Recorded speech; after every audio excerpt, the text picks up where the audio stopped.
cool. Yo, what up, everybody? Welcome back to Learning Things with Kyle and Phil. I'm Kyle Glenn Ulsberger, and this is my co-host, Phil Risden. What up, everybody? What's up, everybody? It's good to see you back again for another week. This week is super, super exciting. I reached out to a friend of mine. I guess we'll call him a friend. I mean, we're better friends now, but you hesitated there for a second. An acquaintance, you know. I don't want to put labels on. Did you see the fear in his eyes? I'm like, what's Dean gonna think about this? What's he gonna think? Anyways, Dr. Bobby Dean Dempsey. He is not a doctor. He is an incredible artist. Multifaceted, multi-talented. He makes film. He is a painter. He is currently coming out with a new show called Bad Humor. It's going to be a sketch show, him and his wonderful partner, and I can't wait to see it. It's actually coming out May 1st, so tune in. You can find him on Instagram at Dean Dempsey, Dean_Dempsey, my apologies.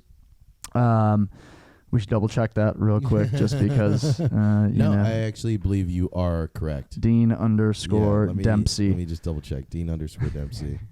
It is Dean_Dempsey. Cut there. No, we're going to keep it rolling. We're going to keep it rolling. Dean_Dempsey. People think I'm cutting this out. I'm not. I almost blanked on that one. But anyways, Dean and I have been, in New York, there's these weird phenomena where it's such a gigantic city, but you constantly run into people. You'll run into just a random person, and then you'll see him again, and then you'll see him again, and you'll see him again. And when that happens to me, I always go up to them and I say hello, and I tell them that it's happening because it's just odd to me in general. And that's kind of how Dean and I became acquainted with each other. And nice. Which you'll hear about in the actually, we don't even talk about it. We mention it and then we talk about it, but that's exactly how it happened. Anyways, super interesting episode. We talk about so much shit here. We talk about his filmmaking. We talk about his art. We talk about his life growing up. What were some of your favorite topics that we hit on? Everything you just said. Okay. A lot of it was pretty cool. I mean, talking to him about all his personal shit, a lot of stuff, how he moved around a lot as a child, was kind of cool. Because I pretty much grew up in the same place. So talking to somebody who grew up in, he said, what was it? Almost 14 or 18 different places growing up as a kid, was very interesting. He also talks about, not having the closest relationship with his father at a young age, eventually meeting his father, and then getting his father to star in one of his feature films, I believe The Dead Man's Barstool. Right. And that was really cool because also I'm not that close to my dad, so hearing him kind of reconcile and then have his dad be part of this creative process, I found to be really brilliant and really cool and actually brave. So that was really awesome, and he's just a great guy, and he's hysterical. We didn't just talk about his stuff, we just talked and shot the shit, and I feel like that's the best part, honestly. Yeah. He almost didn't want us to talk about his real stuff. He was getting nervous there. He was a tough cookie, trust me. Yeah, he came in. He was a little nervous. Dean, I know you're listening to this. You came in a little nervous. I was watching you. I had my fucking game face on. I was like, I'm going to get you, buddy. I was fucking ready, dude.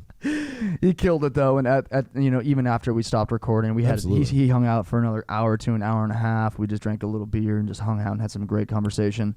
Great guy. And he's such a wonderful person, and I implore all of you to go check out his work and check out his Instagram and everything that he's doing because he's absolutely incredible. Definitely. This week's episode is going to be brought to you by our last 3 sponsors. We have Peaceful Squirrel. Big shout out to Tony Stein. Thank you so much for representing us. Peaceful Squirrel is a healthy alternative snack delivery right to your door.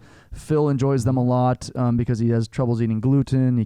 You're gluten intolerant. They're amazing. So it's basically just curated snack boxes, which anybody who has any dietary restrictions gets how annoying that is to constantly hunt and find stuff that you can eat. So they curate it for you, send it right to your door, and you're good. So they're legit, and you have a lot of cool friends that do a lot of cool things. Yeah, absolutely. You can find them on Instagram at Peaceful Squirrel, at Peaceful Squirrel. You can also find them on Amazon. They have a shop on Amazon, Peaceful Squirrel, and they are also located at the bottom of our website if you click their logo.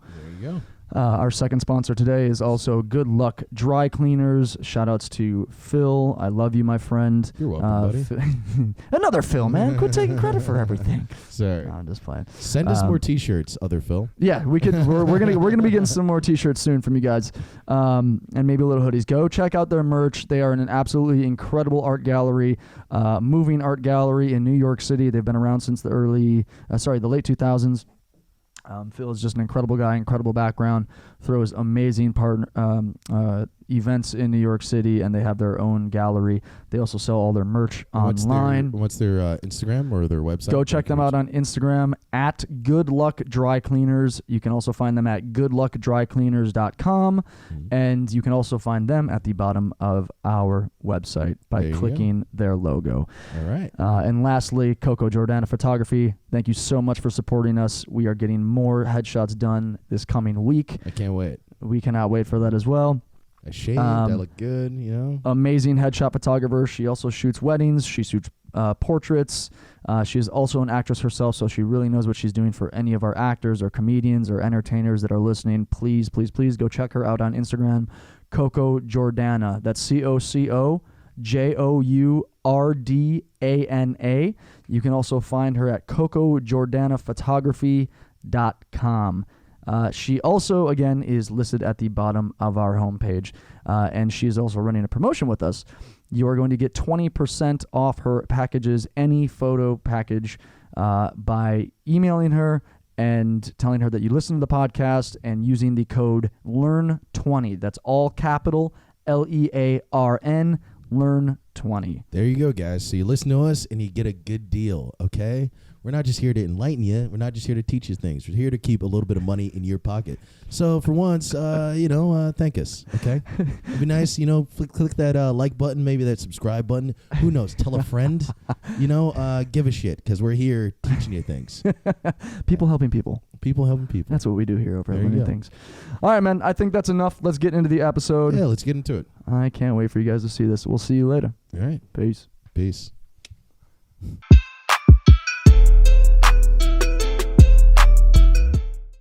And talk. You're gonna sound good. Listen to yourself. You got a great radio voice too. Oh, thank you very much. Okay, that I can hear. Yeah. Yeah, a little bit better. Now Sound good. I can hear you very well. I know. Well, me and you, we have competing radio voices. All right. Well, and I'm just. What am I? Well, I mean, you're good looking for a living. You're the so Andy live with Richter that. of the situation. You literally are. The Andy Richter. That, man. The Andy Richter. Wow. Yeah, you're the hot Andy Richter. You're the Andy every day. Richter. I don't know. I guess you're the Robin. I don't. Well, I would think I'm Conan. Oh. Andy Richter and Robin. What show is this? Welcome to Learning. It's You go the from show that Conan needs to Howard happen. Stern. It's What? the show that needs to happen. Well, welcome to Learning Things with Kyle and Phil. I'm your host, Andy Richter. Sorry. And I am Conan O'Brien. Yeah. All right. See what Harvard does to you? It turns you black. No more questions. And we have a great, amazing guest. It is Mr. Bobby Dean Dempsey. What up? Hey, what's going on? How you feeling, man? I'm feeling fucking great. Yeah? Yeah. I love that turtleneck. Thank you. It is very like Dwayne "The Rock" Johnson. Yeah, in the early funny? 90s. It's funny you mentioned that because I used to wear a gold chain on the outside. And you're part Samoan and black. And then I got roasted by a Samoan black woman. She's like, you look like Dwayne Johnson.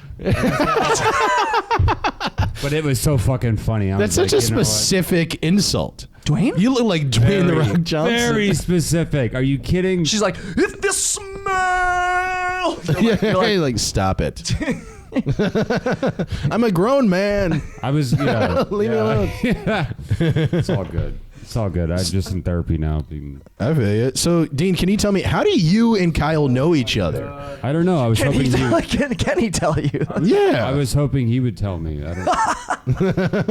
No, fuck that. You're here to talk. This is recorded, right? This is totally recorded. So I want people to see me the last time.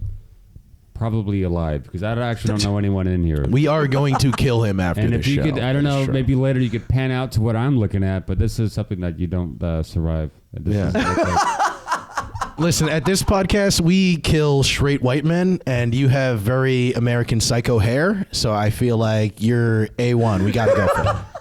You know? You're in like American Psycho 2 electric, but you know, like the straight to DVD version. You know? You're not wearing like a crisp suit, but you got a turtleneck. You got a lot of things going on here. You ever like you can kill a hooker or two. You can kill a hooker or two. Sorry.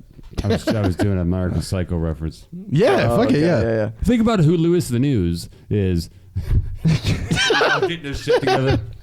Speaking of American Psycho, where were you born? What's your deal? I was born in Tucson, Arizona. Tucson, Arizona. Yeah. Dry heat. How's that? That's what they tell you.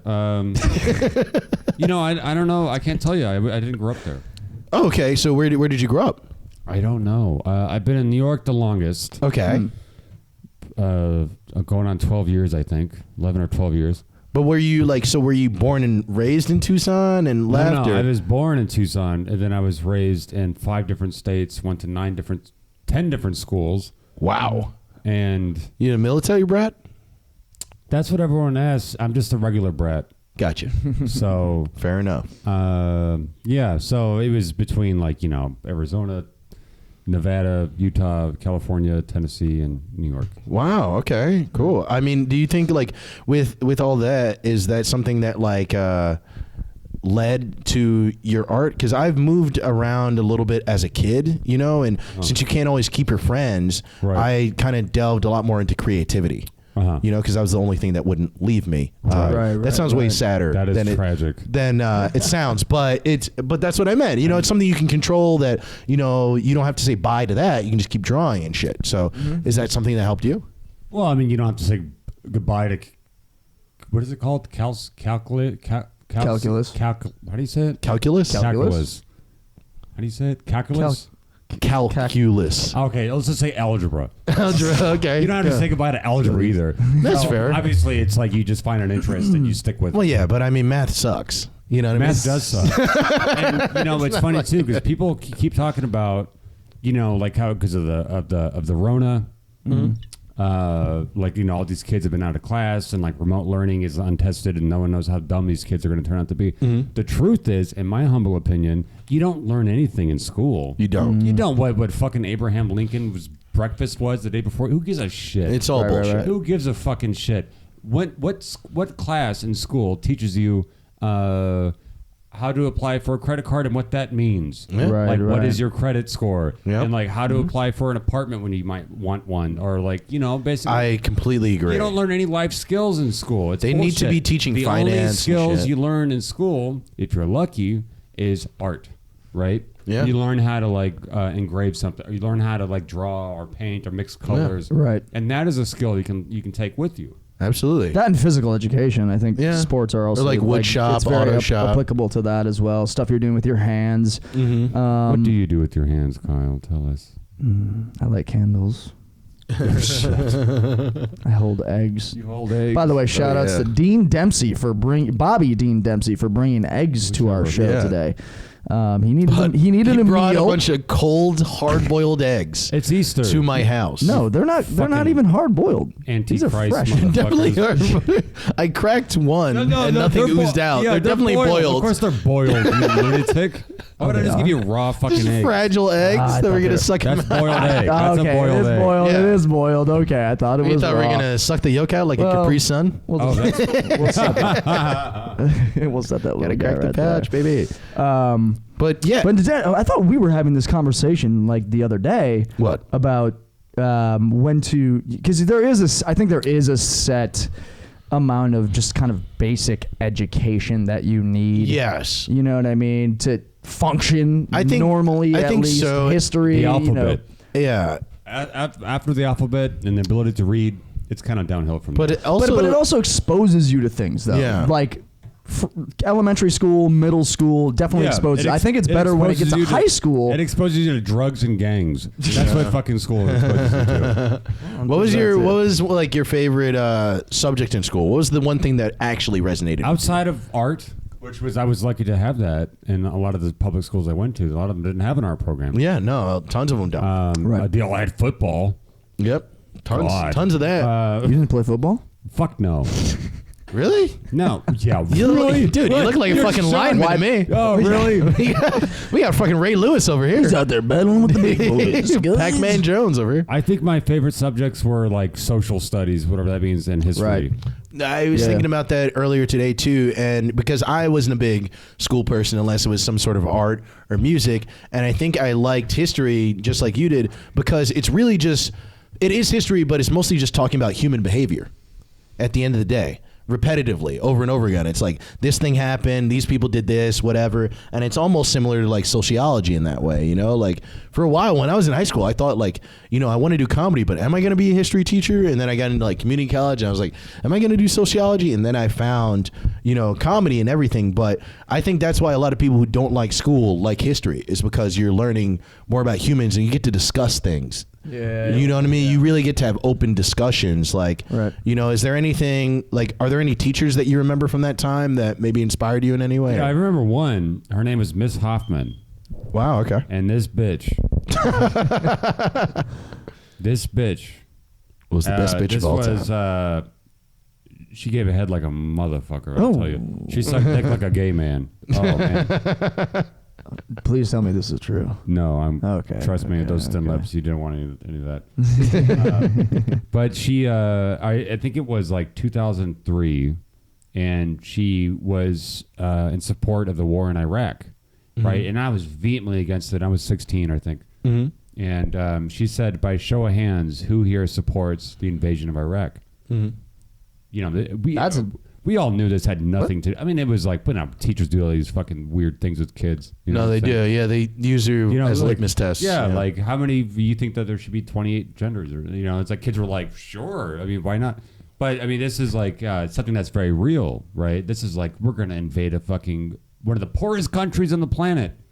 Yeah. And had that, as we have later found out, and as people rumored then, has nothing to do with 9/11. Of course not. And everyone raised their hands, including her. And I was the only one who said, this is a terrible mistake. We're never going to get out of it. And to this fucking day, we're still there. There's an entire generation. I'm not trying to get too serious here because, you know, I try to keep it comedic, but it's just fucking wild.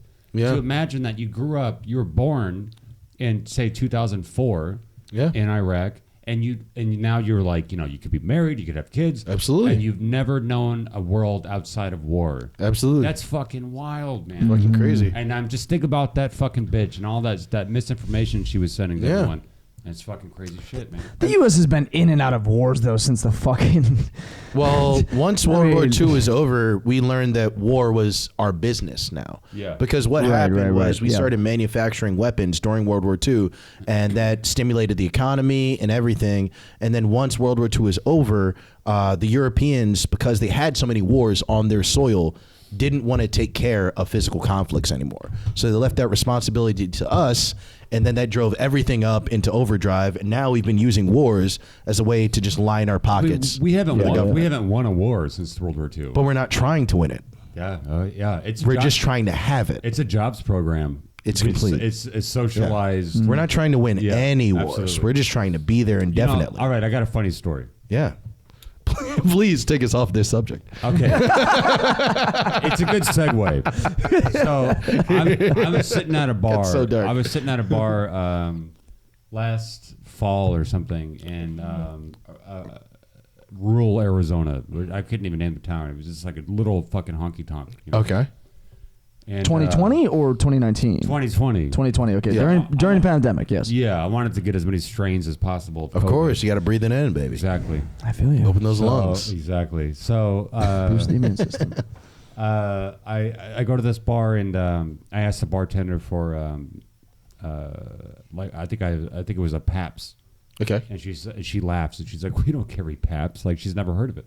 It's like we haven't carried Pabst since the 50s or something. You It's know, like, lady, you're in Arizona. You trying to act better than me? So then I was like, I mean, Pabst, I figured it was lowballing it, you know. Still. But it doesn't matter. Anyway, sorry. I get annoyed. So then I was just fucking with her. So I was like, well, how about, a Schlitz, a Hams, a Schaefer? Wow, you're a Milwaukee beer enthusiast. Well, these are all like expired beers that no one fucking drinks anymore. Really. But anyway, I spent a lot of my time in Milwaukee. Oh, did you? Yeah, that's where I lived for 7 years before I came. I've had to Schaefer. I've New never had a York. Schlitz. That's all the same shit. Yeah. Anyways. Never had a bong and a Schlitz. So, so the guy next to me, he laughs. He's like, "Oh shit, I remember Schaefer. They used to send this old geezer." Next to me. Yeah. He's like, "Yeah, they used to send us that by the case when I was in Nam." Oh, and nice. I said, "Word." Is that me? Are we buzzing? I don't know. We're buzzing for some reason. Oh, there we go. there it Okay, goes. we're good. Yeah. So he says, "Schaefer, shit, they used to send us that by the case when I was in Nam." And I said, and I chuckled and I said, "Oh, no wonder we lost the war." It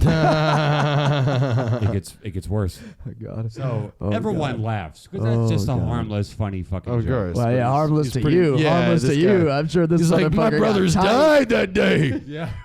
Here we go. How dare you? Okay. So like there's like an old Okie couple right there. It's fucking white trash Trump motherfuckers, and she's sitting there and they laugh because it's fucking funny. It's harmless. It's funny, and he doesn't think it's so funny. Of course. And he gets his gun out. This is a Perfect. true story. And he sits it on the bar. That's an open carry state. He sits it on the bar and he says, "Say it again." And I said to him, "Thank you for your service." That Yeah. was it. And it was just interesting to see the mood. To see the mood change at the bar because they were like, it was funny. And then when he got upset, they were like, "Yeah, he's an asshole. Who's this fucking socialist New Yorker?" All of a sudden, they were like, "Yeah, that wasn't funny at all." I'm like, "You were just laughing." Yeah. Lost his crowd real quick. Dude, that fucking open carry shit is so fucking lame because it's just like you really have to carry a second dick on your fucking hip. Oh, wait. To show people you Concealed carry. Yes. Concealed? No, it's open. It's open carry. Open. You can just have it. Yeah. Yeah, no, it's Arizona? It's Yeah. a holster. Or whatever You should have taken his fucking gun. Listen, And I will say it again. That's a great idea. But it's like, fuck you. I honestly, I've only, like one time I had a gun pulled out on me. But in that situation, I probably would have said the same shit over again. Because, like, what? Nick, you're going to commit murder over this fucking, you're going to commit murder in front of tons of witnesses right here, right now. He'd be a martyr. He'd be The a fuck martyr. outta Are you here. kidding me? Yeah. He'd be a martyr. He could see bitch. that shit as being And I was- pride, I though. was just fucking You don't nerd. want to do that at the same time. Like, I don't know if I would do that. But you know what? It ain't worth I don't it. give a fuck. I mean, in the end, it makes it kind of funnier that I just No, take it that's for true. its surface. Of course. Yeah. Like I can give a fuck. Do you have any family in the military? No. Is that probably why I'm so insensitive? No, I mean, listen, I got nothing against the military. I had one family member in the Korean War that died in the military. Oh, wow. Okay. And he was on my grandma's side, who's Mexican, Okay. right? So she said to me, "Pobrecito, he died for a country that doesn't even want him." Yeah. Mm-hmm. And that stuck with me because I was a kid when she said that. Because as far as I know, it wasn't until years later that they even put his name on the state plaque because it wasn't Anglo-Saxon. It was Gonzalez. Yeah. Of course. So I was like, why would I ever join the military? Yeah. No, You know I what feel I with mean? you. I'd rather sell drugs. And or they like sell my ass on the West Side Highway. You know what I'm saying? I feel you. And they feed off of poor, like, black and brown course kids. they do. Of course Inner they city do. kids. They tell them that's the only option. That was when, Yeah, when yeah. he was in there. That was obviously the draft. But now it's the poverty draft. Yeah. Do you want to go to college? Totally. Exactly. Do you want to get Free out college. of this? Get out of the hood. Free college. Yeah, You can get exactly. paid. Free college. That's absolutely what it It's is. just ridiculous. And you're getting And then we're paid. going to these fucking things like Iraq. I mean, Afghanistan. Even that's kind of like, like how many Afghanis were on that fucking plane on 9/11? It's all bullshit, dude. They were all fucking. Why don't we go to Saudi Arabia? Because we have financial agreements with them. You know what I mean?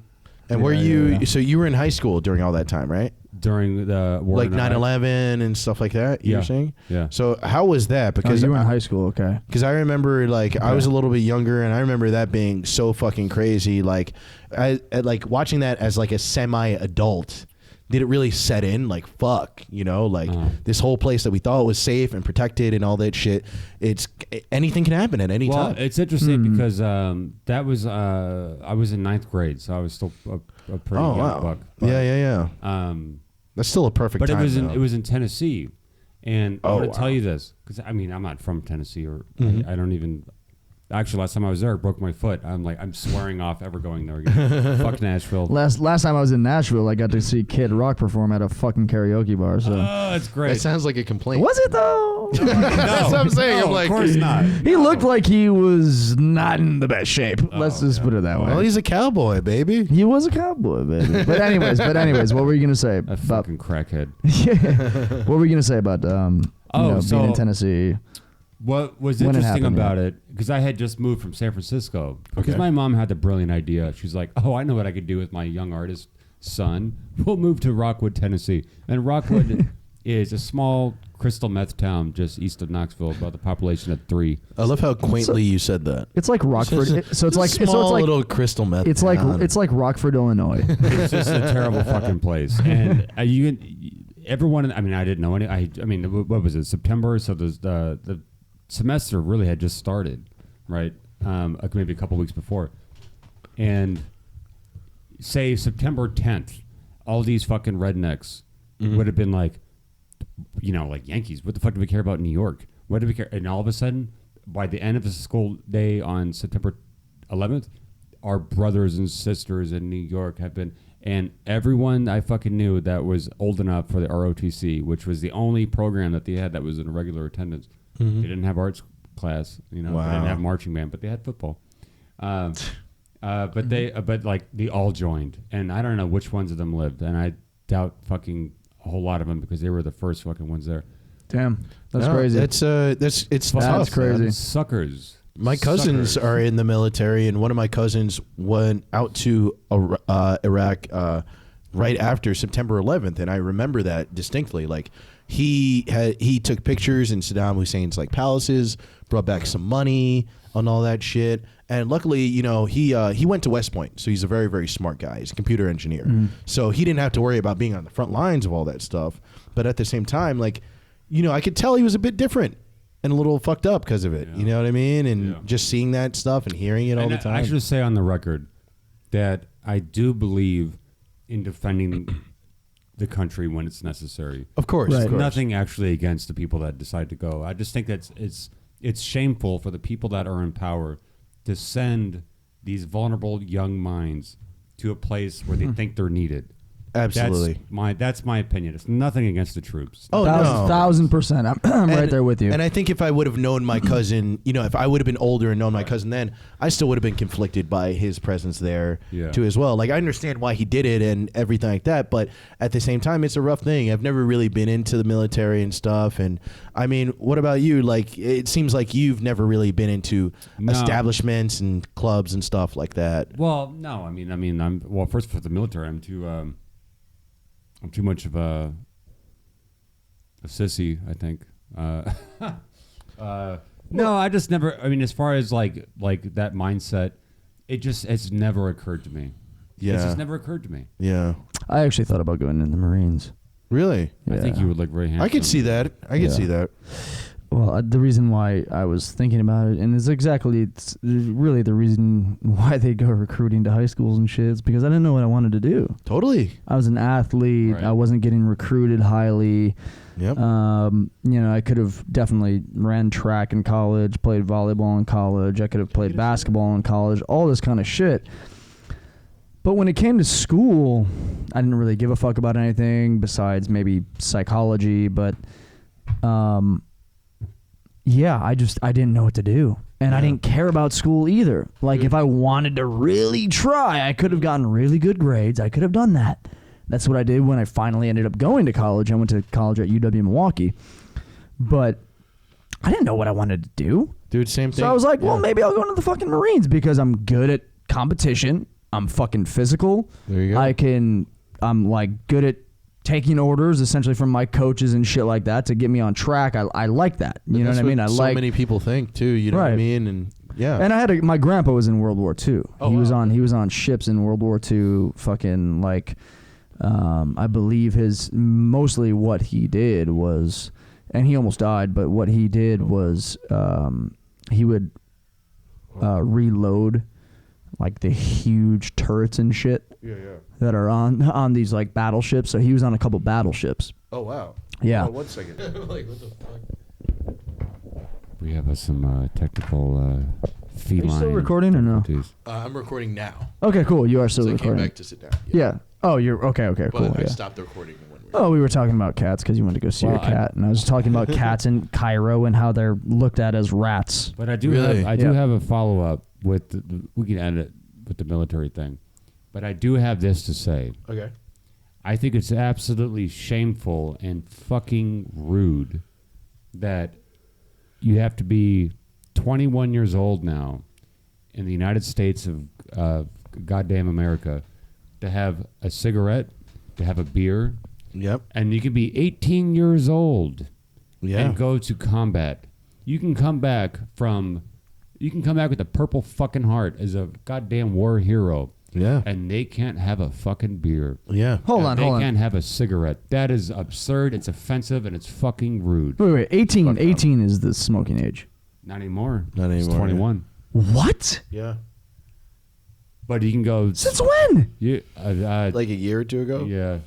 Well, the crazy thing is, it used to be also drinking used to be 18 years old back in like the 80s. Yeah, 80s, 70s, all that. Because I have a 50-year-old sister, and So she I have was an drinking idea. when she was 18. I have a great idea, and you might call it a strategy for world peace. Okay, so check this out. All right. Imagine this. Imagine that you have to be qualified to join the army. You have to be 45 years old. Okay. All of a sudden, you're going to have a lot of peaceful resolutions because it's like, I'd bomb your ass, but my back is killing me. I was gonna say that's a lot of physical. You know what I mean? Physical. You're risking. Strength, You're risking That's a so lot true. of physical They wanna strength try right there. All these old Do it. fucking farts that are like in their cushy chairs in Congress, they're like, yeah, we'll send those kids off from like wherever when they're 18 years Poor children. But they sign up to the ROTC, which is like a junior recruitment. I was in Right. ROTC in high school. Well, that's the You know, point. and They want kids they that recruit don't you. know Yeah. shit yet, Exactly. so that they can mold Because them when because you're- they're still children. And when you're old enough, you'd be like, well, what does Iraq have to do with this shit again? Yeah, and you're like, I don't So want when to you're do 18, that. it's Yeah. like you want to make your dad proud, you want to make your country proud. Exactly. And Right. you know what I mean? Get them while they're young, man. Hitler while they're young. Hitler Youth existed for a reason.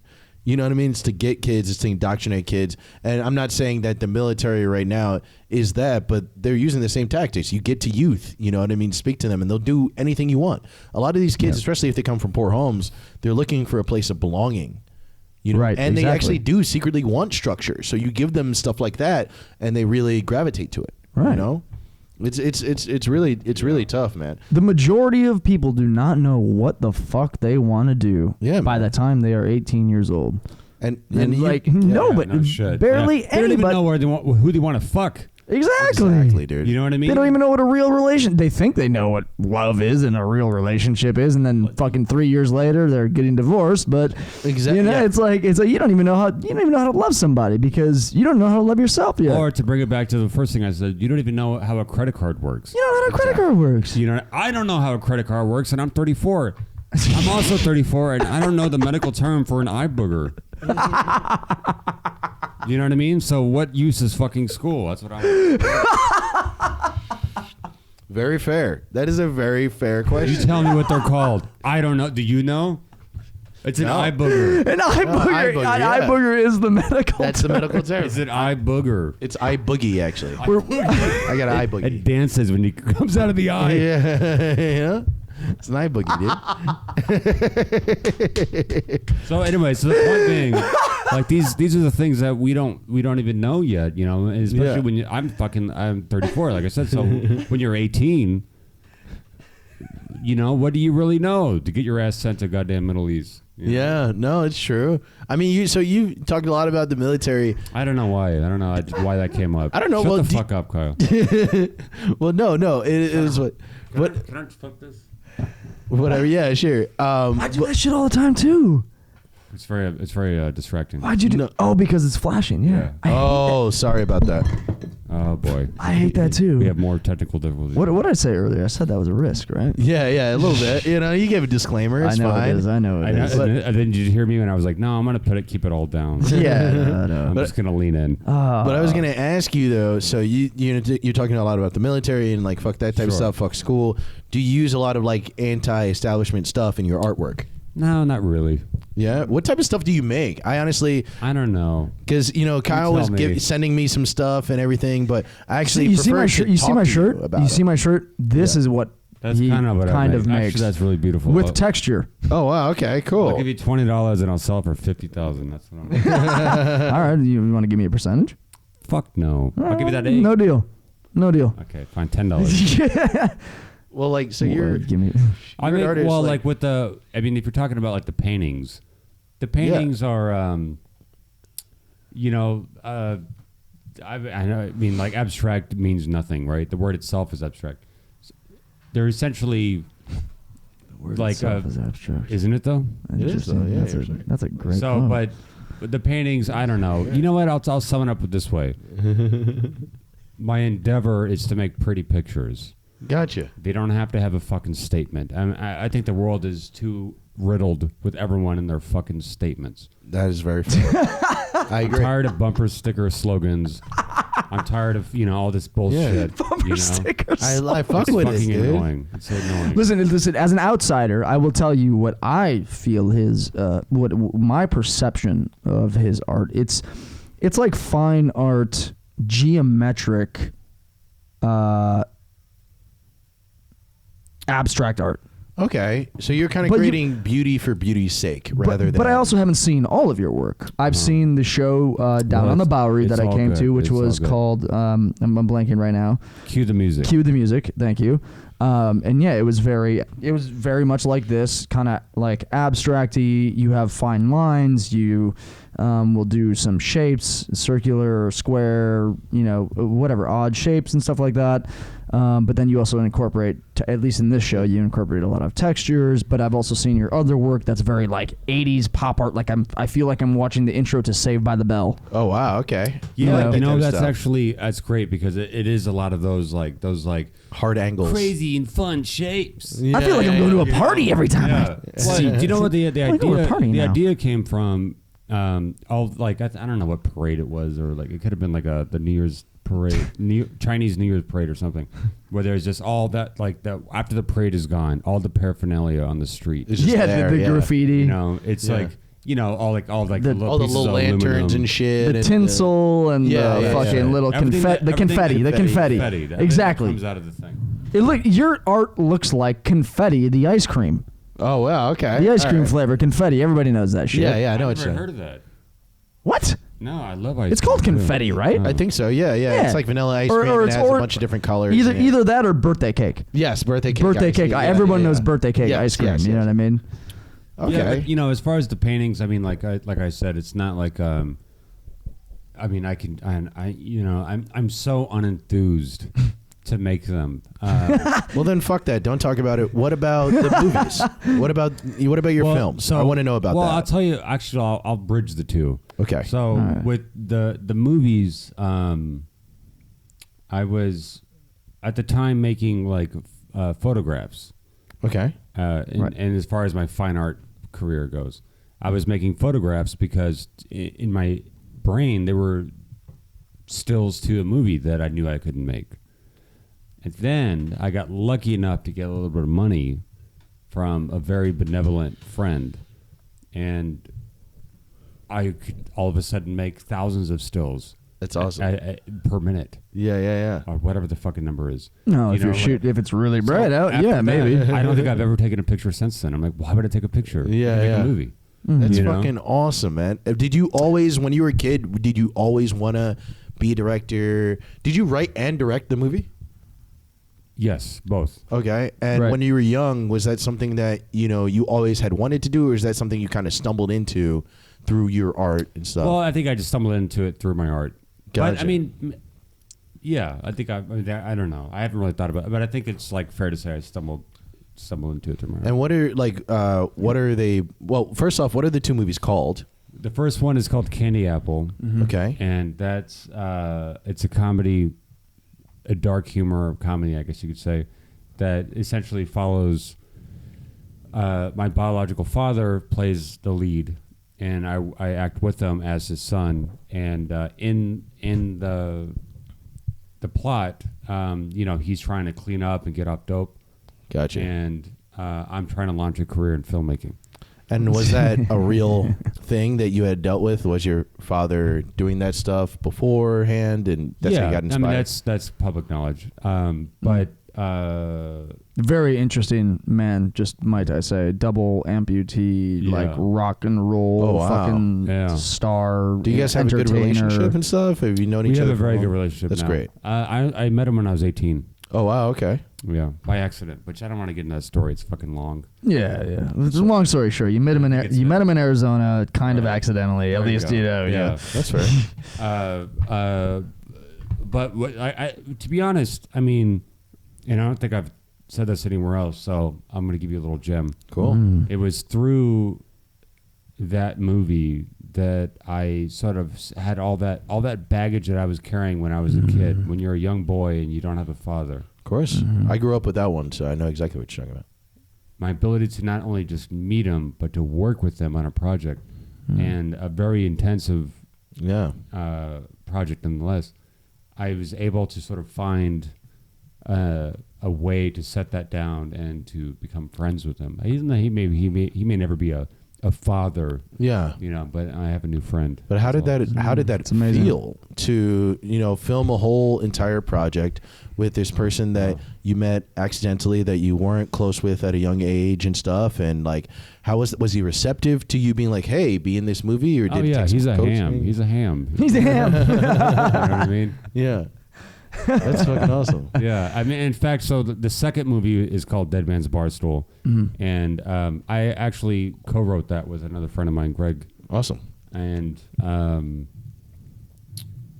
he wasn't in it, and he was very sore about it, I'm sure. And in retrospect, I should have had him in it, but because he's such a character, and like these actors, you can't spar with a real life person who went through some shit. Yeah. Which is like, I mean, at least I believe in Candy Apple, like that's in one of the interviews that, with the Pony Boy interview with you, like you kind of said that you're like, these are real life characters, like Sophia Lamar, right? For example, trans. I've known actually Sophia. Don't tell her that. Well, she'll say. She doesn't know it yet. She doesn't know it yet. No, Sophia's a very good friend of mine. Yeah. We just shot a scene together last week for my new show. Nice. Which is called Bad Humor. Where can we find it? The show is called Bad Humor. I'm the writer, the director, actor, and everything else. And you will be able to find it on May 1st. I don't know, probably on YouTube. I got to figure out where I'm going to put it, but probably YouTube. That's awesome. Nice. And it's a sketch show. Yeah, yes? It's sketch comedy. Yes. It's sketch comedy and stand-up. So it's not a new formula. I mean, like Chappelle did it, and before that, Carol Burnett did it, and like yada. I mean, Yeah. It kind of gives me Chappelle. Lucille Ball show did it, I think. But essentially, it's sketch comedy. Am I still looking at the camera? It's sketch comedy intercut with my stand-up. That's fucking amazing. And in fact, my stand-up, I talk about cats. Really? Yes, I do. That's awesome. We had to take a little break because of the little kitty cat. Is that like a idea that you've had for like a long time? Did you want to do comedy for a long time? Oh yeah, I do. I mean, I've been doing comedy for several years. Oh, that's fucking great. Well, you might just have to get on one of Phil's shows. There you go. Maybe, yeah. You need 7 minutes. Yeah. Okay. I brought headshots. Perfect. That's the whole reason we brought you here. No, it actually there's a serious application. Yeah. We're gonna need your Social Security. We're gonna need, how much you make. We're gonna need that credit score. Oh yeah, of course. I still don't understand what a credit score is. So. You can't perform unless your credit score is below 500. Shout out to Miss Hoffman. There you go. How are they calculating that? But you say you've been living in New York for how long? I think 11, going on 12 years or something like that. Okay, so that's pretty much the same time I did too. I moved out here in like 2010 from Jersey. Oh, from Jersey. Originally, yeah. Jersey. Yeah, dude. I don't have much of an accent, but I'm still from there. Does it come out when you get like angry or drunk or a little bit. You know what I mean? Like I'm not that. Even when people are like, "Oh, do a Jersey accent," I can't do that good of one. But when I'm like drunk or something, or I'm just really pissed off, it always comes out. I had to do a New York accent in my last film because I was playing a detective. which my whole life I'm like, fuck cops. But here I am playing one. It was fun. Yeah. But I was like, trying to do a very New York accent. That works. That's not. You do a Right pretty into it. solid one, man. 1, That's 2, not bad. 3. That's I'll see yous. But what brought you out to New York? Is there any particular reason, or you just fuck it? I gotta go. I'm trying to think of something funny to put there, and I could, but I won't. The thing that brought me out to New York was New York. Yeah, It's fucking New York. that's a great answer. And I'm telling you, man, a decade in, I don't regret a fucking thing. The only thing I do regret is I didn't come here sooner. Yeah. Same here. Same here. This is where else would I go in America? This is my last stop. Yeah, Where else would I 100. live? Pittsburgh? I had never been to Pittsburgh. Maybe it's nice. Boise, Tucson? No. Are you kidding me? Like, No. Yeah. never. I've No, had no, friends no, no, who no. like moved to New York and then they moved back to like to wherever, and it's like wherever how. the fuck. I'm like, why? I know. I You think moved the to same Phoenix, thing. Austin, whatever. You know what I mean? Yeah. Maybe the only exception is Miami. I really actually enjoy Miami. I fuck Miami's with a fun Miami city. too. I fuck with Miami. Partly because I could smoke there, and I love to swim Yeah. or float like driftwood. Miami was a very fun time for me. I actually went there during that whole fucking festival situation like 3 years ago. Oh, the What festival? What? Fire Bos- Festival. Basel Fire. Basil? No. Fire Festival. You went to. Oh went wait, to the you fire actually? I was just joking. I actually did. I stayed on the island that first night. Why the fuck have you never told me this? Why the fuck would I? I'm actually in the documentary. You can see me in the documentary. Oh my You know what? God. You I look need like you- credit for that, you look bitch. like you And would I need go some to the fucking fire. residuals too. Like you can't just use my face and my body. I'm sure that was in your stub. It's in my rider. Oh yeah. Your rider. I was like, I need water. They're like, all right, well, it's over there in one of those trailers, wherever the fuck you can find it. What were you thinking? tents Let's talk. Let's Okay. decompress Yeah. this. Yeah. So yeah. What the fuck were you thinking? Okay, first so of listen all? to me. So, you like- saw this on Instagram. You saw an orange square. I You had were like, I'm gonna get some pussy. no. I had no clue what it was. My friends who are from like Orange County, LA. Was it even in Florida? I have no idea where. No, it was in the Bahamas. Where is that relationship? Yeah. Thanks, Ms. Hoffman. Where's The Bahamas. In relationship to Bahamas? Florida, it's in the Caribbean. I don't know. Oh, okay. The Bahamas So are in the it's not Caribbean, like an Caribbean. hour, It's, okay, like an so- hour flight from Miami. Yeah. So, Where's the Bahamas? I'm coming at Ms. Hoffman today. big man. difference between history and geography. Yeah. There's a very, very big difference. Dude, But I'm yes, not go that on. smart Go when it on. comes to the Tell world us anyway. this Okay, crazy story. So I had no clue what that shit was. And my homies who are from LA and they're from Orange County, living with one of my best friends who I grew up with here in New York, they hit me up. They're like, yo, there's this festival going on down in the Bahamas. And Sorry, I'm just so excited about the story. I dropped the cap. by the way, shout out to our sponsors, Evan Williams. You guys have been doing a great job for a long, long time. Soon, they will be our sponsors. You look like Jack Daniels. You taste like shit. No, I'm just kidding. It's actually very legit compared I think to it's Jack better than Daniels. Jack Actually, I Daniels. think it is better than Yeah. Jack Daniels as well. But anyways, so they hit me up and they're like, "Yo, there's this festival going on. Like, the website was the most." When I'm telling you the most vague website you could ever imagine, this is right when they launched. What is vague? Is that vague? vague? You call it vague? Vague. I'm I from was Wisconsin. wondering. I was going gonna act like I knew what that Is was. vague? Is that vague? So very, very vague website. And when I say vague, I'm telling you, like, they literally had sketch drawings of the villas that we were supposedly They supposed didn't even to have get. photos of this. No photos. Wow. No photos. It's like, oh well, this is the starter kit, like da da da da, and then you can do the mansion, and then you can do the fucking estate, and then you can do the island or whatever. Yeah, so it's yeah. like, and the prices were outrageous. Of course. But because we bought tickets within the first 2 days of the release, or the first 24 hours of the release of the tickets, the deal was 8 people was supposed to go into this villa, Okay. $500 each. Wow. So what is that? That's $4,000, right? Yeah. Steven, that is a crazy amount. I've never done that much for a festival. $5,000 but that covered your flight from Miami to the Bahamas. Okay. And food. And food and everything. And food. That's actually not a bad You deal. just have to pay your way to get to Miami. Okay. So I still have the bracelet actually in my fucking storage right now. I'm like gonna an sell that antique shit now. on Yeah, it's a eBay collectible, in dude. like 10 years. I'm gonna be like, yeah, you want a fire festival Yeah, day? that's Yeah, an that's antique. I think the moment to sell it is now. I don't think people are gonna know what the fuck that is in 10 years. There'll be 17 other fucking terrible festivals by then. yeah, but It's no, like the Beanie Strike Baby. While- well, I don't know. festivals, I don't know if anything. Sell it Could, now. Like, this will have value. I don't know if anything could top this, but we'll see. We'll see. Because trust me, Yeah, when I yeah. tell you some shit that happened on the island that night, Right. like, dude. Anyways, so they're like, dude, this could be either, and my friends are super fucking smart guys. They're like, dude, this could either be like the craziest shit ever, Or terrible. or it's a scam and Yeah. we're gonna lose our money. Like that was Yeah. it. So I'm like, fuck it, I'm going. You know, Yeah, I'll yeah. throw in the $500. I'll do it. You know. So we throw in the $500, and you know things start developing. You get some headliners like Blink-182 and fucking Disclosure, And you're like, you're this like, is gonna whoa. be lit as fuck. You're like, okay, Yeah. this is gonna be legit. Meanwhile, you're seeing all this shit on their Instagram, just like you see in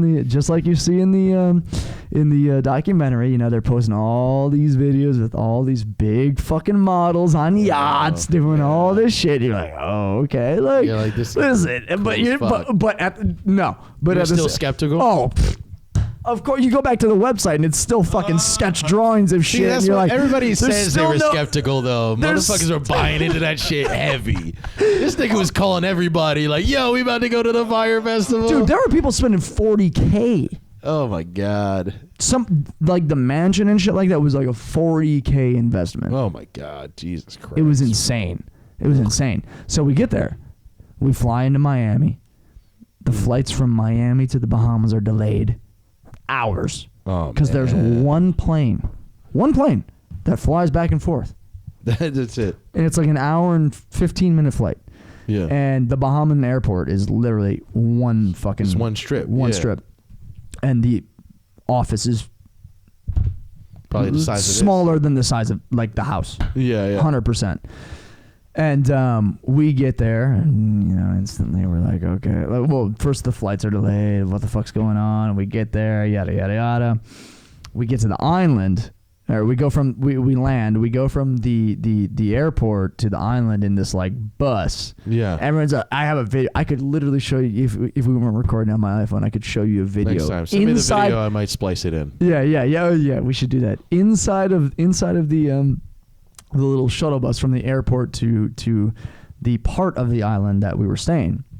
Girls are like, fire festival, fuck it, fucking tossing water. And me and my friends are like, what the fuck are you doing? Like, settle the fuck down. You haven't even gotten to the festival yet. Like, Yeah, you don't like, even chill out. We're all like, this could still be a scam. Yeah, it like, could be all complete bullshit. everything's been sketchy still to this point. Like, Yeah, we don't know yeah. if we're gonna be here locked down forever. Like, what the fuck's gonna happen?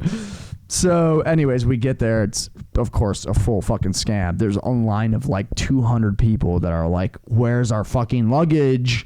Where are we staying? There's no Oh, mansions my God. at all. We're Yeah. staying on like gravel, dirt fucking And things. there was even with no these, tents or anything, right? Well, there were yurts. yeah. So there were like octagon yurts that you might Yeah, you yeah, might I've see seen at those, you might yeah. see them at a lot of the times they get used at Burning Man and shit like that. Yeah. You go in, you go Refugee camps. They also. exactly. You go inside. Some of them have beds.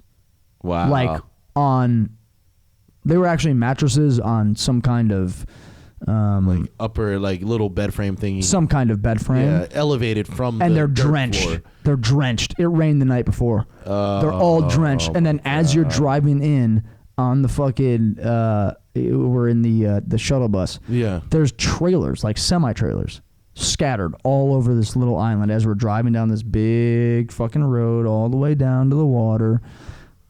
All of them are open, and they have like hundreds of like bed frames and mattresses and things to set up like little huts for like wow. come get your water here or go to the bathroom So here. did everybody just like break in and take all that shit? Oh yeah. Yeah, that's what yeah. I thought. Yeah. Oh yeah, and then the luggage came like 8 hours later. Wow. The luggage came at like 9 o'clock at night.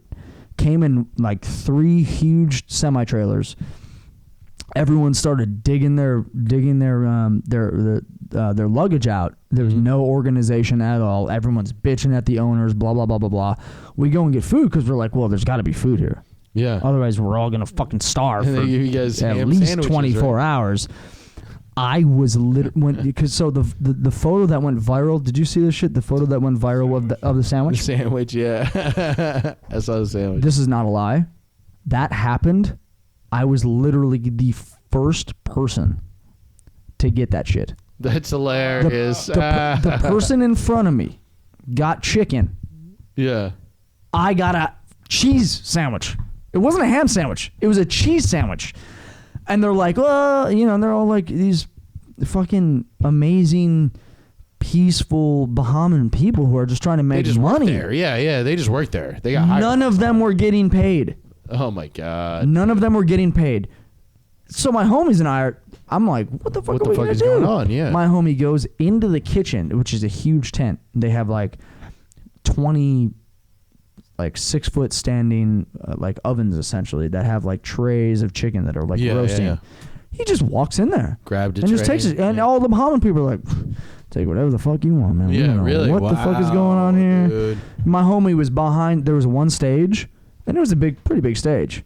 He went behind that. He was drunk as fuck. He walked behind that stage. He was fucking with the soundboard. There was nobody behind the stage. Wow. And there's music playing and lights are going off and shit like that. And there's no one there. It was chaos. Anyways. And they had no musical guests there, right? No, like everyone canceled. Everyone everybody canceled. That's fucking crazy. Long story short, so we can get back to Dean. Next day, we stay overnight. Next day, take a flight. We get out on the second flight off the island back to Miami. We have a fucking crazy time in Miami. Shout outs to 11 in Miami. By the way, the Fyre Festival. Favorite club in probably United States. Was it worth it? The whole trip? It was. Miami made up for it, and that's why we got on this subject in the first place. Because you said you love Miami. I do like Miami. You like Wynwood? You like Wynwood? I never make it off the beach. Oh, okay. People say you got to go to Wynwood. You look at all the art. What the fuck do I care about art? I live in New York. I'm not looking to look at more art. Okay, I have the MoMA, the Met, the Whitney. The last thing I want to do is go to a beach town and look at fucking art. I'm there to smoke cigarettes inside bars and play pool and swim. That is fair. So where do you go when you're in Miami? I go to a little abode called the Mac Club Deuce. Okay. And down the street from that is another great little bar called Kill Your Idol, which I think actually last time I was there it was still shut. So hold on. Well, where do you stay though? Do you have like a preferred place to stay? Do you have friends down there? No. Family? What's up? Fucking family. Are you kidding? I'm rich. Same. Far from that. No. I always stay at whatever's the cheapest hotel, and it tends to be the Parisian. Okay. Or the Geneva. Okay. And it's right there on Collins, which is a block from Ocean Drive.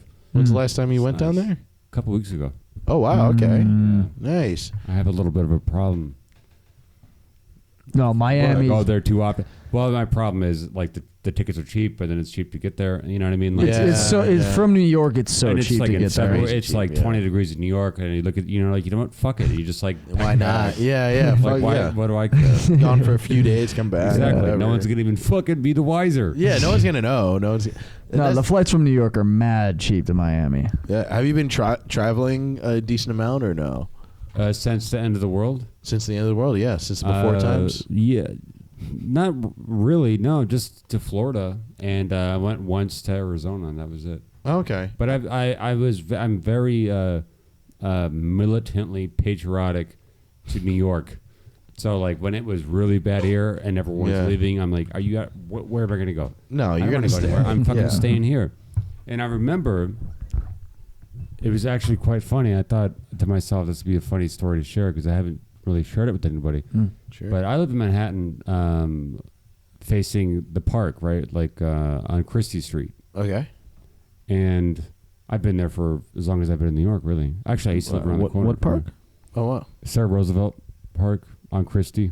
On Christie? Between Houston and Canal. Yeah. Oh, okay. Yeah, it's a long-ass fucking park. Yeah, I got you.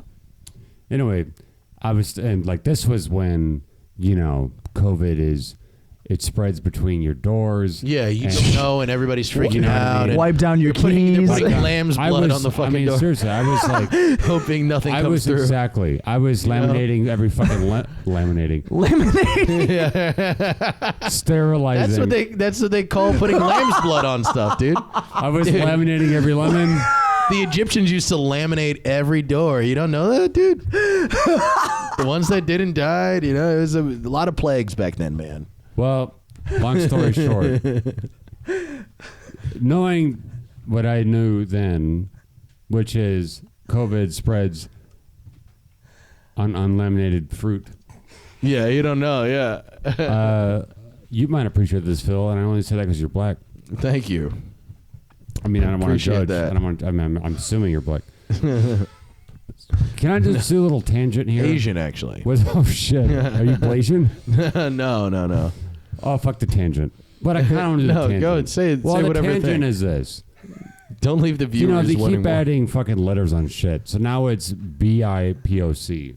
Oh yeah. So I thought like bisexual people of color. That's what I thought too. I was like, so it's damn, black yeah. indigenous people of color. I guess, but it's also so like, when the fuck has black and indigenous people not been people of color? That's what I want to fucking know. yeah, it's all fucking thing. Stupid is what it fucking is. Well, we're in. I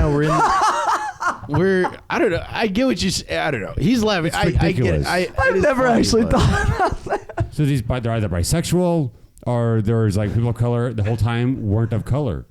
So they had to add black and indigenous people. Well, it's all just condescending ways for white people to label shit that they feel bad about. Really, right? So you think it's white people adding to bi? Absolutely, yeah. Really? You get these white people that are like, we need to stand harder than we've ever stood before. You might be right. It's all. I don't They're know. like, listen, Who decides this no. shit? No. Well, who adds the Q? Who adds the I and the A on LGBTQIA? That's actually that's who a good is point. that? Who's getting around and saying not that I have anything wrong with it. I think everyone should be represented. Right. Of course, but I think it's people, like at a certain point, it's like, do you want to fucking alienate everyone who doesn't know the alphabet? Exactly. And I think there's a lot of that shit going on.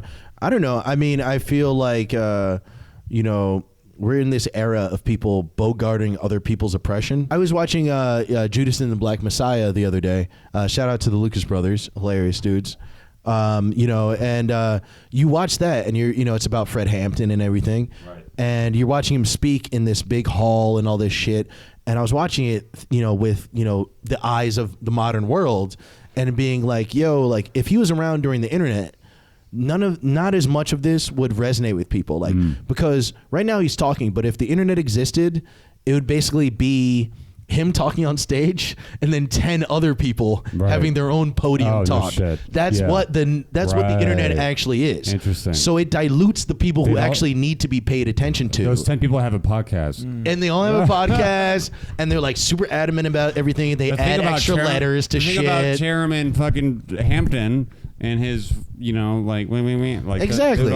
Or we're gonna say like bi people of color or something, and then maybe bi people. Hold on, let's not say bi. Let's not say bi. I don't fucking know. All of it's goddamn imaginary. That's disrespectful. BIPOC to the black. It doesn't matter. It's just a way for people to distract themselves from the actual issue by putting extra different things on shit rather than actually being out there and trying to change things. Absolutely, I agree. Let's slap another name on things. Let's do this. Let's do that. So this was a tangent, and we can go.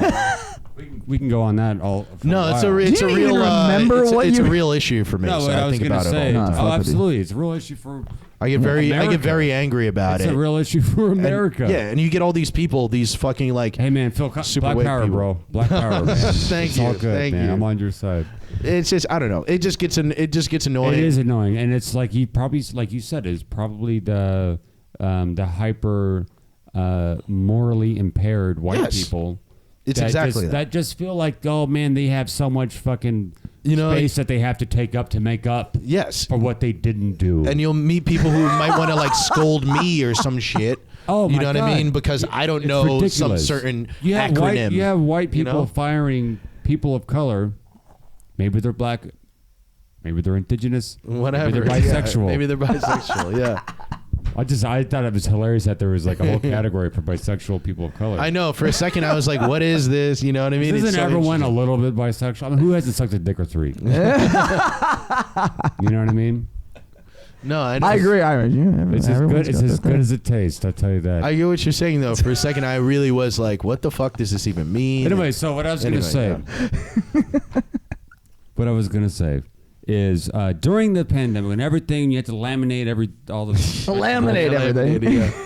Laminating keys. So I'd look out the window and I had tons of like 3 cartons of cigarettes. I'm like, I'm going to be inside for a long time. Yeah. I have some porno magazines. I'm kidding. There's I live in the 80s. I grew up looking at porno magazines, man. Off to old school. I still buy Penthouse. Hell yeah, Penthouse. No, I Playboy. actually don't, but I probably should. But there's so much reading. Have you ever opened one of those things? Well, okay, see, I went back to what you were saying about the movements. Right. Did you used to go to Black Lives Matter protests or any of that stuff or any rallies? Yes, I did in the daytime. Okay, I feel you. Yeah, I ain't trying to go to jail during a pandemic. Yeah, she was crazy. She was crazy. And shit was fucking wild. She was on fire, literally. And I had very badly broken my shoulder. And from the protests? Fucking pigs, bro. Are you serious? No, I fell off a fucking Vespa. The whitest shit ever. I know. I was so. I fell off a I'm drinking Vespa. Peroni too. So hey, cheers.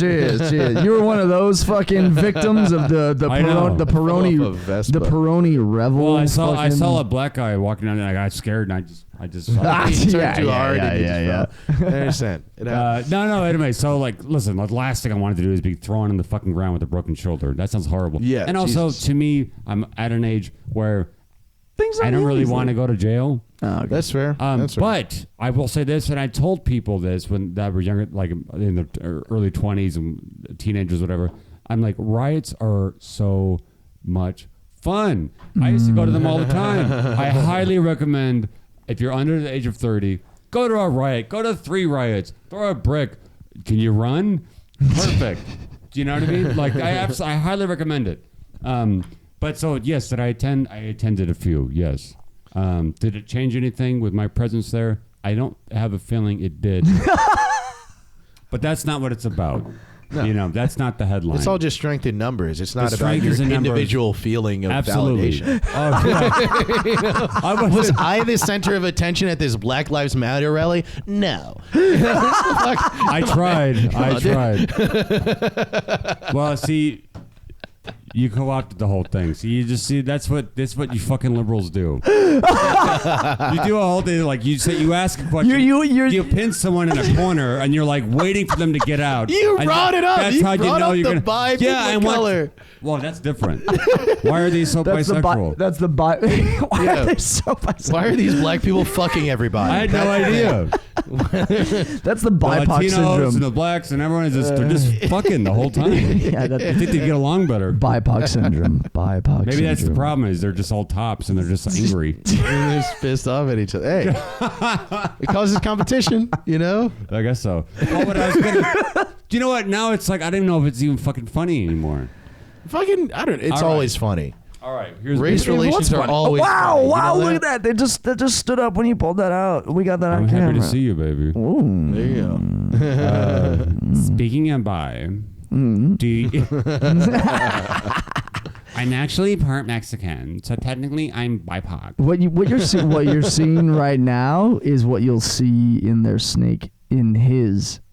Well, let's not gender. Let's not gender. Where is this going? I am so triggered. On their first episode of Bad Humor, the sketch show that we were. It's a sketch. It's a clip from a sketch that's in the episode. I'm not that character the entire time. Yeah. Much I know that. disappointment. Well, I don't know that, but I figured that. Yes. All right, let me try this out. Is this funny?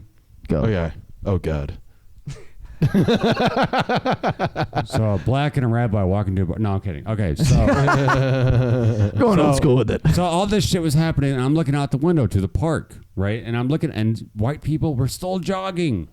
They were still jogging. I said during a pandemic, and they had the mask on, and they're jogging down the fucking park. I couldn't believe it. I said, man, nothing will get between a white person and their steps. Their exercise. Their steps. But then, as the protests were happening and shit was burning, I started to realize something. There's something interesting happening here. These white folks, yeah, are carrying groceries. They're not jogging. They're running home. Yeah. They were terrified. They're like, I'm gonna get caught in this. I was like, they're wearing blue jeans and running with eggs. I was like, this doesn't make any sense. It's just like a Dude, that's CrossFit. You never been to CrossFit, man? Yeah. Dude, I was living in Union Square when all that shit was happening. I lived on 14th Street, Union Square, right on the corner of 14th and University. I mean, 14th Street was literally turned into like a police headquarters with hundreds and hundreds of cars and hundreds of fucking crazy. Hundreds of police officers, and then there was tons of looting on 13th and Broadway. You said police officers. I think the correct term is pigs. Pigs. There we go. I apologize. No. Fucking white people, am I right, brother? Oh, it's the worst. It's the worst. Have you ever been arrested? Yes, I have. Yeah, for what? Had a bad night. If you weren't arrested, I would be like, what's wait. This does not make any sense. It's actually a funny story for some of the parties involved. Oh God. So this was when I was, I think, 20 or something. And I was living in San Francisco. And my best friend at the time was a black man who was about 45. So you were how old? About 20. 20. Yeah. So we were just an odd couple. Yeah, definitely. So, but we were drinking buddies. He was just a funny fucking guy. He grew up next to Bobby Seale. Oh, wow. Like, he was just like he was very politically aware. And at the time I was very politically active. Yeah. And he was just a fucking hilarious guy. Yeah. And just a good company all around. Nice. You know? And he would teach me a lot of things too, about all kinds of like foods and all these things. Like, he'd been around the block. So he had come back from Colombia. He's not a cokehead. But the country, not the college. Yeah, not the school. Yeah, no, I don't think he's ever been there. No, I came back from Bogota, and I was pretty tired that day. But I was like, yeah, I'll meet you for like. So we go down to like the Tenderloin, and we have some meals at this place called Toulon. And I don't think the place is open anymore, but I fucking hope it is, man, because it was such a great, cheap Vietnamese place. Shout out to Toulon, wherever they're at. If we'll tag them. Don't worry. Anyone in San Francisco is like, word. That's just the spot. You know? I got a couple friends out there, so I'll try to look for it when I go. They'll always say like, that's the best. So they'll be like, there's a roach in my fried rice. That's really the kind of place it is. And it even says it on the menu. It's cheap food for cheap people. That's fair enough. So anyway, we finish it, and this is like, I agree with that. It's a lot of MSG. You know what I mean? So it goes straight to your fucking. So I'm like, I got to go home. And he's like, all right, well, I'll wait for you at the bus stop. Because I'm waiting on the bus on Mission Street in like 6th Street. And he's wearing a yellow raincoat, and he has a bicycle and a pink helmet. Because I'm sure the helmet was free somewhere, or he found it. Yeah. Whatever. He doesn't give a fuck. Yeah, he's just like, whatever. The fuck does he care? You know what I mean? He's going to like ride home, like get on the train and go home. And so we're hanging out there, and we're drinking a couple tall boys, waiting for the fucking bus. And this cop comes up. It's a white cop. He's maybe 5 foot, 5'1". Oh, maybe. Wow. Yeah. And my friend is maybe 5'4". Oh, really? So he's not. He's a super little guy. tall. So he's a small guy himself. Very rotund. Yeah. Gotcha. And just he looked like a black Danny DeVito. You know? Oh yeah. He knows it. Yeah. He's very love open that. about it. That's hilarious. So we were sitting there, and the cop says, "All right, pour him out." Because you're not supposed to drink on the street, which is very rare in that neighborhood that they, like they'd even bother anyone. Yeah, what a surprise. You have to step over fucking junkies and shit to get anywhere in that part of town. At least it used to. I haven't been there in a long time. And so the cop says to him, pour it out. And then my dumbass friend, whom I to this day love. Okay. I haven't seen him in many years, but I still wish him the best. But he says, his wise ass says to the cop, "What's the matter? Your hooker wife bite your dick this morning?" Oh my God, Jesus Boy. Christ. And the cop says, "All right, you're going in." So my activist, You're going in, buddy. my activist white ass was like, did what I was always told to do. I know my rights. Record. No, I wasn't arrested yet. Okay. I was always told to record, and this is this was a long time ago. Not everyone had a camera in their pocket.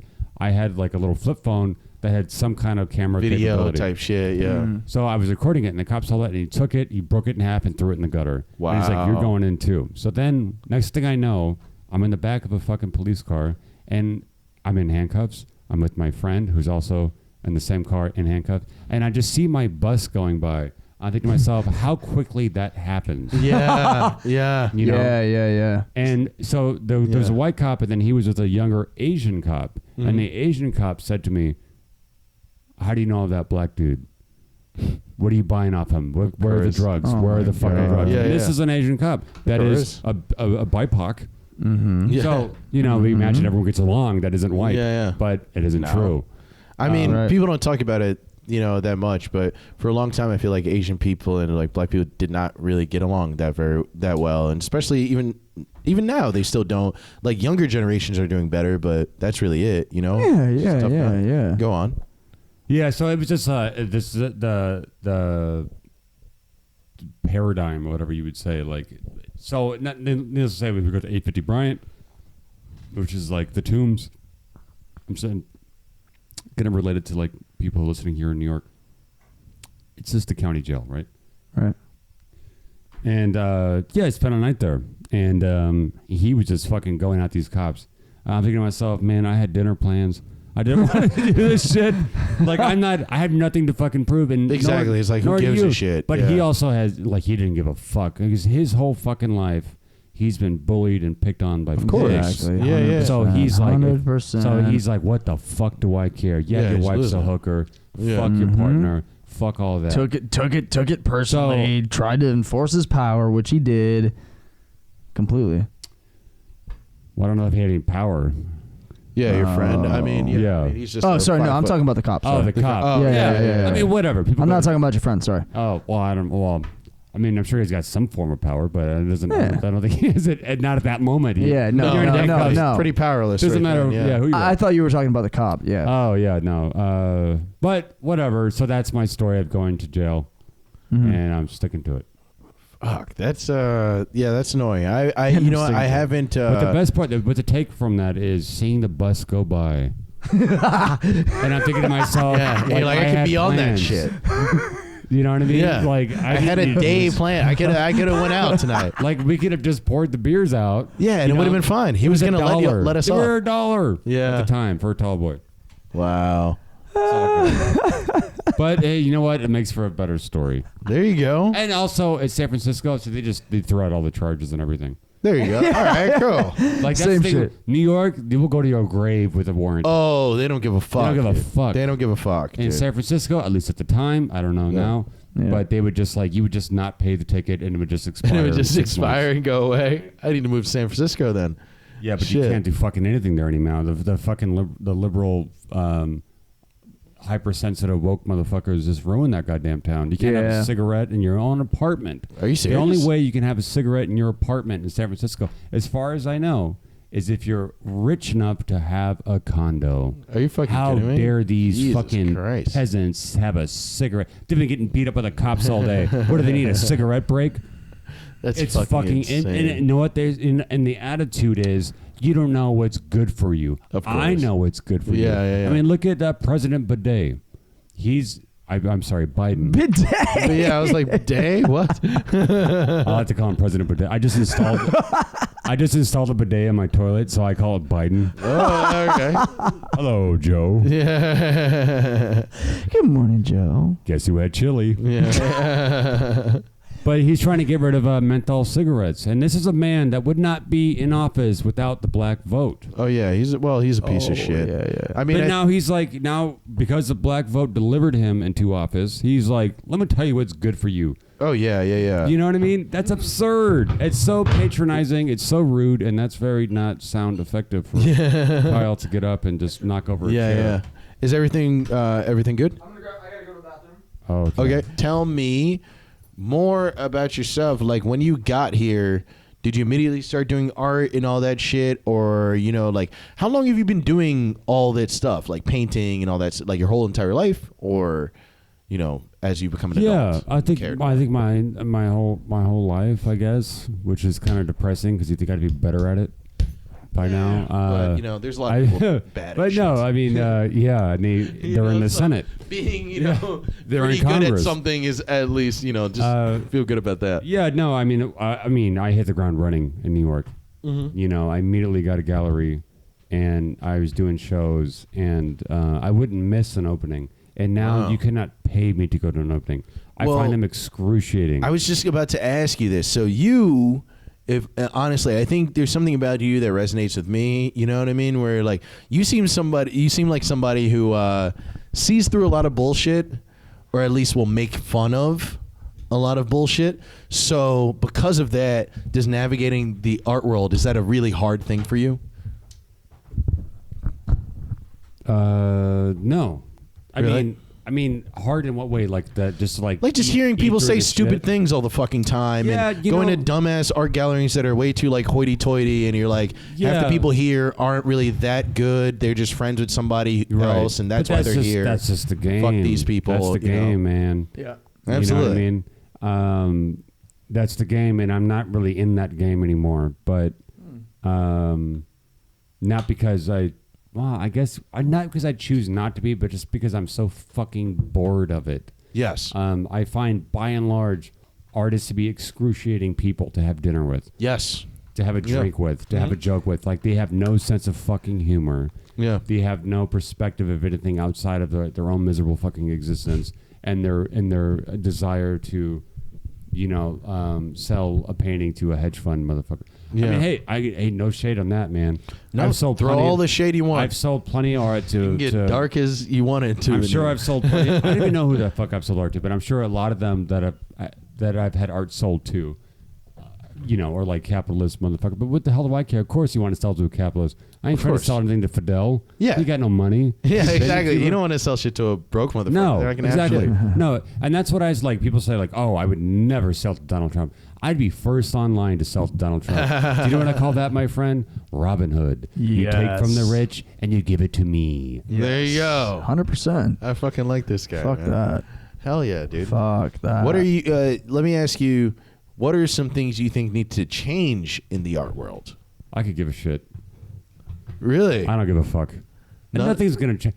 I mean, what do I care? What do I care? I have no authority in it. Well, you're in it. I mean, you're in it. You deal with it every day, even if you don't have the power to really change anything. I mean, it's like saying what can change in the royal family? Like, who gives a shit? But the cool thing about being a painter, or at least having painting as an outlet for yourself, as something that you do and you can make money off of, is exactly what he's saying, though.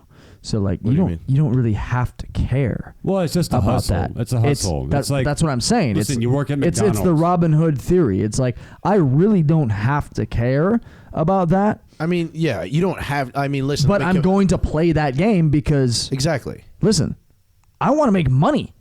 Yeah. Otherwise, you kind of do have to get, like, that's the thing is I'm a comedian, and our whole thing is living against the establishment and being like, fuck this. I never want to have a real job. And, I don't have to care about the politics of comedy. But at the same time, you kind of do, because every person you're dealing with does care about the politics of comedy. And you can disengage yourself from it and tap in whenever you have the things like your projects and stuff.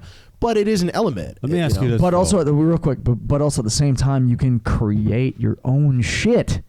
Absolutely. Which in your own lane, which is like what and you're doing. That's exactly what I'm doing. So you really don't have to care about all this. You need to take it into factor for sure. Yeah. But you can create your own lane. You can where completely, you can completely make your own world, make your own lane, make your own scene and stuff within stuff. But regardless, you're still you're in their solar system.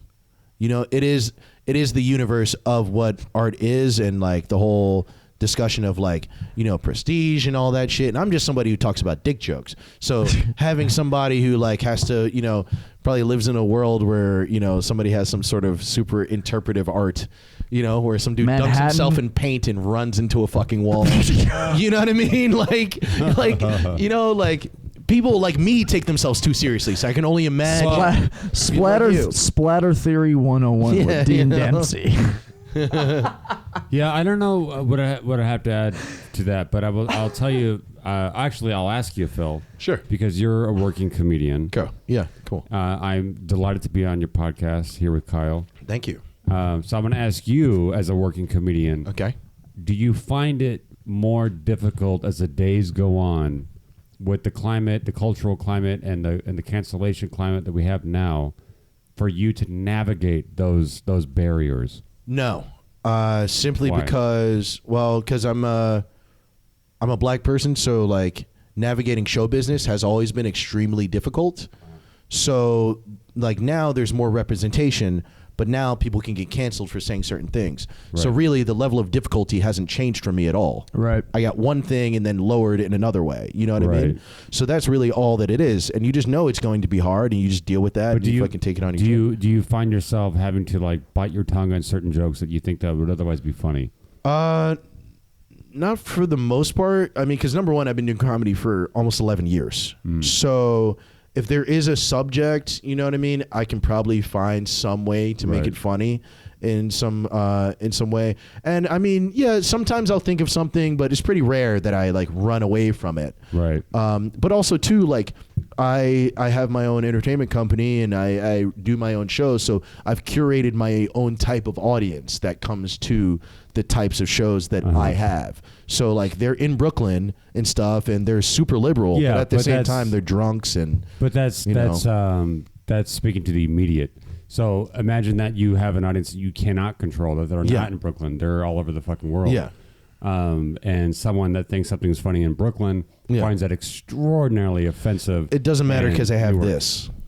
Yeah, and I was going to say, I think with comedy also, just to your question, I think in comedy, you attract the people that think like you. I mean, but you have a lot of people like do you have a Twitter? as a peanut gallery. I do have a Twitter, but I don't use it too much. Okay.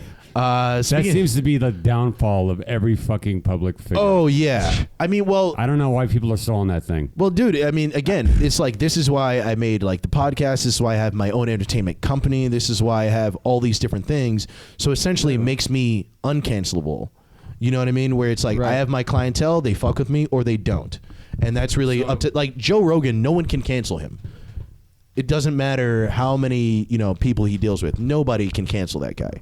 Simply because he has enough of a fan base that is a very specific fan base that he deals with. And I'm a bit more of a broad guy. Like I just like to have a fun time. I don't appeal to his specific demographic. Imagine like I'm just thinking. I also don't care. That's another thing too. Yeah, well, a lot of people don't, and then it turns out everyone else does. Do you imagine, like, I mean, I talk about this shit all the time with my friends. And with strangers. I enjoy this. I enjoy this half of the podcast because it eventually comes, like, I interview somebody and then they kind of turn around and interview me a little bit, and I like it. But I'm just curious, like, I mean, like, for me, as a comedy writer and actor, and the painting is the least thing I give a fuck about. Except for, like, a quick paycheck. When that, as rarely as that sometimes happens, but the thing I care most about is comedy and my interaction with other people. Like I feel you. The orchestra of hearing people laugh. Yeah. And you have that ability to do that. Yes. And that's a fucking beautiful thing. It's so fun. The line between that magic and you just getting fucking canceled by someone or by something is just ever shrinking, right? Yeah. So like so speaking of uncancelable, like Joe, like you mentioned Joe Rogan, he has his audience, right? And they're pretty fucking loyal. I said his name. They're right? incredibly loyal, yeah. So I never really heard a podcast of his, but I'm imagining it's. I know they're long. I think I've always They're super long. They're like 3.5 hours. I can't do that. It's crazy. But I mean, he does his thing. Whatever. Yeah. But then, like, I mean, I'm not even a fucking fan of this guy. And the name is Kevin Hart. I'm not a fan of him, but that shit that they threw at him is fucking ridiculous. And this is coming from someone who is not straight. Yeah. No, it's incredibly fucked up. Like, you could call me a fucking faggot and put a break a dollhouse on my fucking head. Yeah. I might say to you, hey, Phil, that's not funny. Yeah. I won't say it's offensive. Yeah. It could be offensive, but that's secondary to it for you being a comedian. It isn't fucking funny. It's like blackface. It's offensive, but it's more than anything. It's just not funny. Yeah. It's fucking corny. And it's also, I think a lot of it too is what people are disregarding is that people can grow. And that's the worst part. They'll find something from like 10 years ago. Good God. Who didn't say some stupid shit 10 fucking years ago? Exactly. And also on top of it, it's like comedians especially, I think just artists especially too, creative people, at least with me, like I ride myself so much about different regrets, a thing I said, any interaction, you know what I mean? Like I'll be in the fucking shower or something, like shampooing my hair, and I'll think of some weird time that I said the wrong thing to somebody. So it's like, don't ever think you could punish me more than I could punish myself. Right. So fuck you people. Yeah. And that's where I really think, that's where it's gotten to. It's like, I don't really ever give a shit if I get canceled for anything. Right. I know who I am. So I'm never going to stop doing this. A lot of canceling and all that stuff really comes from people who, it started in a purity of there are certain people doing certain things and they need to be dealt with. And then it became these people that were too weak to live out their own dreams. And they would sit behind a screen and they want to take down anybody who's brave enough to put themselves out there. Yeah, can't wait till we get all those comments on our the way YouTube. you said that. And they're just mental weaklings. And I'll tell you, it's interesting that this is actually supposedly a left wing. Oh, I am a complete leftist. Oh yeah, I'm a lefty. But I'm this a is like proletariat. Like fucking the cancel culture is largely a hammer and sickle thing. It's largely a left wing movement. Yeah. And it's about moral purity. It's about virtue signaling. And what's interesting about it, I got a great thing right after you say this. so what I'm gonna locked and loaded. Great. But all I want to say is this: it's interesting that on the left, like, we believe in criminal justice reform. We believe that people should have been in jail. They should not be in there. We believe that people can change. We believe, but until it comes to something that is offensive, suddenly there's no room for growth. Oh, none. They can You're never get fucking better. guilty for fucking life. Yeah. That's absurd. That is mirroring the right wing extremism that we have now. Yes. It's completely doing that, and basically It's communism. In a way, You're like, we're perfect people. Yeah, it's And fucking we abide bullshit. by these rules exactly.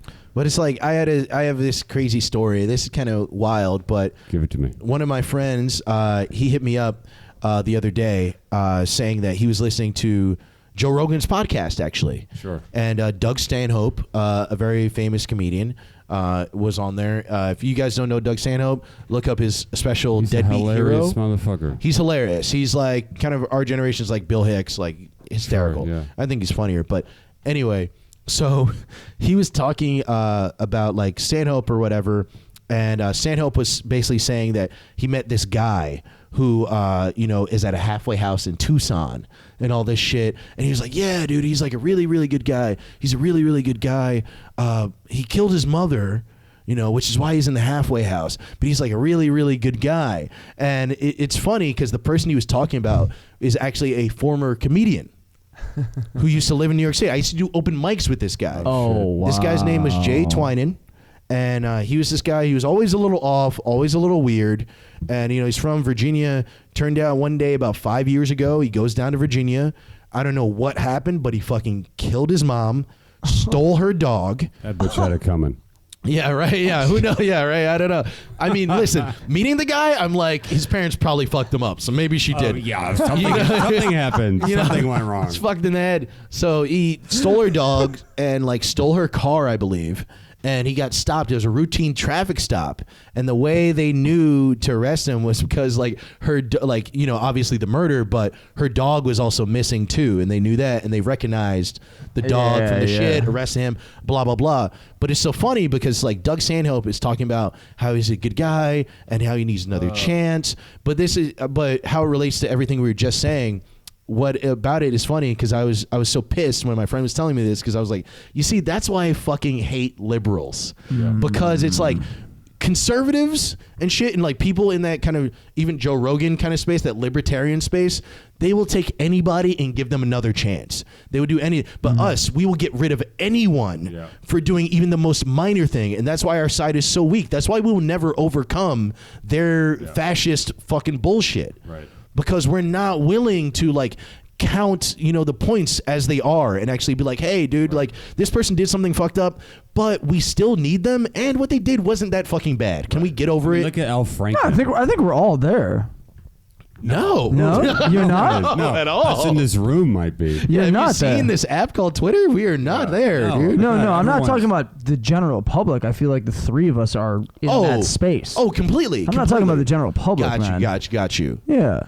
I think we all are. I think, we totally all are, but it really frustrated me. The fact that this guy killed his mother in cold fucking blood, and there's some guy like, give him another chance. Yeah.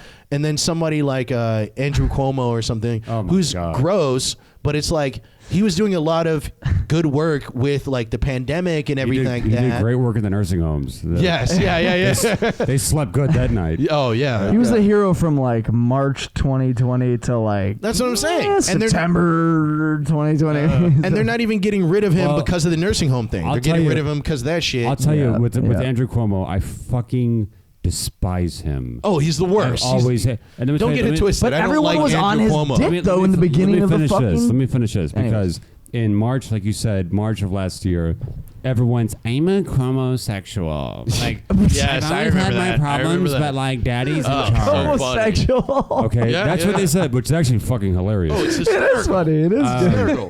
But I will tell you, like, but I was the only one. I felt like I was the one that says fuck this guy because the first thing that hit me was when he says shit like, "Love wins." New York tough. It doesn't matter if you're gay or straight or black or white. We're New Yorker. What the fuck are you saying, bro? We're in a fucking global pandemic. You're giving me bumper sticker slogans. I know. Shut the fuck up. Of course it doesn't matter if you're gay or straight or black or white. Yeah, you're not we're telling all, me anything. yeah. So it's just like point, ridiculous. To build up my point, because yeah. I once again to reiterate how much I fucking loathe. Oh, he's a Andrew piece of Cuomo. shit. He And needs to be gone. But I live to the day till I see him in handcuffs. But I will tell you, I'm going to ask you this. For some of the dumbass shit he said, you know, like, whatever, like, do you want to play your poker, or you got a nice ass, whatever the fuck. Do you ever think George Floyd might have said something like that in his life? Oh, yeah, of course he fucking did. I've said shit like that. Does in it my make life. it right the way he died? Absolutely not. no. Of course not. Yeah. But liberals have this tendency to have this moral fucking standard Crazy of either high-road. victimizing or demonizing people. Well, that's For because sure. But that's because like the liberals are pretty much headed by super upper class white people. yeah, of course, So yeah. it's really Right. all issues are talking points. They're not actually issues. It's like Yankees and fucking Red Sox. So they're willing to throw these people away because it doesn't actually matter. Right. It doesn't affect their lives in any way. It's a status thing, dude. It's about. It really is. It's about, you know, they're gung ho. They all gang up. They're like, oh well, you know, we're the top of the class. We need to be the, you know, it stems from upper class liberalism, just like you're saying, And it's all because you know, they control that shit. completely. And it's whether liberal or conservative, it's all racism. It all stems from that. Yeah. Stems from like Well, these people are lower, it- and we're just like giving them scraps it stems of from- independence something and self-worth. There's that, and there's also something that no one ever fucking talks about. And I'm not a fucking Marxist. I'm like this close to a capitalist. I like to make money. I like to eat well. I You know know. what I mean? like to make money and do But I will something. tell you this. We all want I will tell money. you this, man. Is we as a country can suddenly kind of learn how to digest the concept of racism, even though we've been living in it, either for it or from it or whatever. Yeah. But what no one seems to fucking talk about is class, right? Yes. Yeah. So there has to be a class analysis to discrimination. Well, the whole entire reason that America set its sights on racism so constantly is to diminish the idea of absolutely. class. It's to fool poor white people. yeah, like dusty ass white people Yeah. are thinking, oh So yeah, they I'll be rich one disenfranchise day. themselves. I'm going to vote for Donald Exactly. Trump. Honey, if you're not rich now, you're not going to Yeah. be. Enjoy Arkansas. Exactly. They say like fucking, you know, oh, my life is shit. This, that, blah, blah, blah. Arkansas. At least you're not Arkansas. black. You know what I mean? That's Dean, what it is. Dean, it's Arkansas. Is that how it's pronounced? It's Are you not from Arkansas. It's Arkansas. One of my there? one of I was the like, is that how it's pronounced? Yeah, right. I was I've like, for never a been. second, I've never I been took there. that really serious. I was like, wait, has it been Arkansas? One of the I've been so rude all my life. one of the smartest friends I've ever had. His name's Greg Perrine. And I'm gonna fucking send him this episode for this exact reason right now. Greg Perrine, hit me up. We're like juniors or senior. I might have been in college. Hurry up with it. I don't remember. Yep. Called it Arkansas. He's like, yo, have you ever heard of this state called Arkansas? That's hilarious. I said, what? I said, yeah, Arkansas. Bro, See? it's Arkansas. And that guy votes for Trump now. By the way, Oh yeah. He's the Secretary of Defense. I really don't know his views, honestly.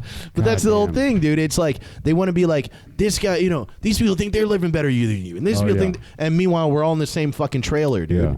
and they look down and they fucking laugh, man. And that's what it is. Well, who was it that bullshit. said? I forgot who it was. I wasn't Winston Churchill. I forgot who the fucker was. Some like fucking rich motherfucker. Yeah. In like World War II or something, World War I, one of those wars.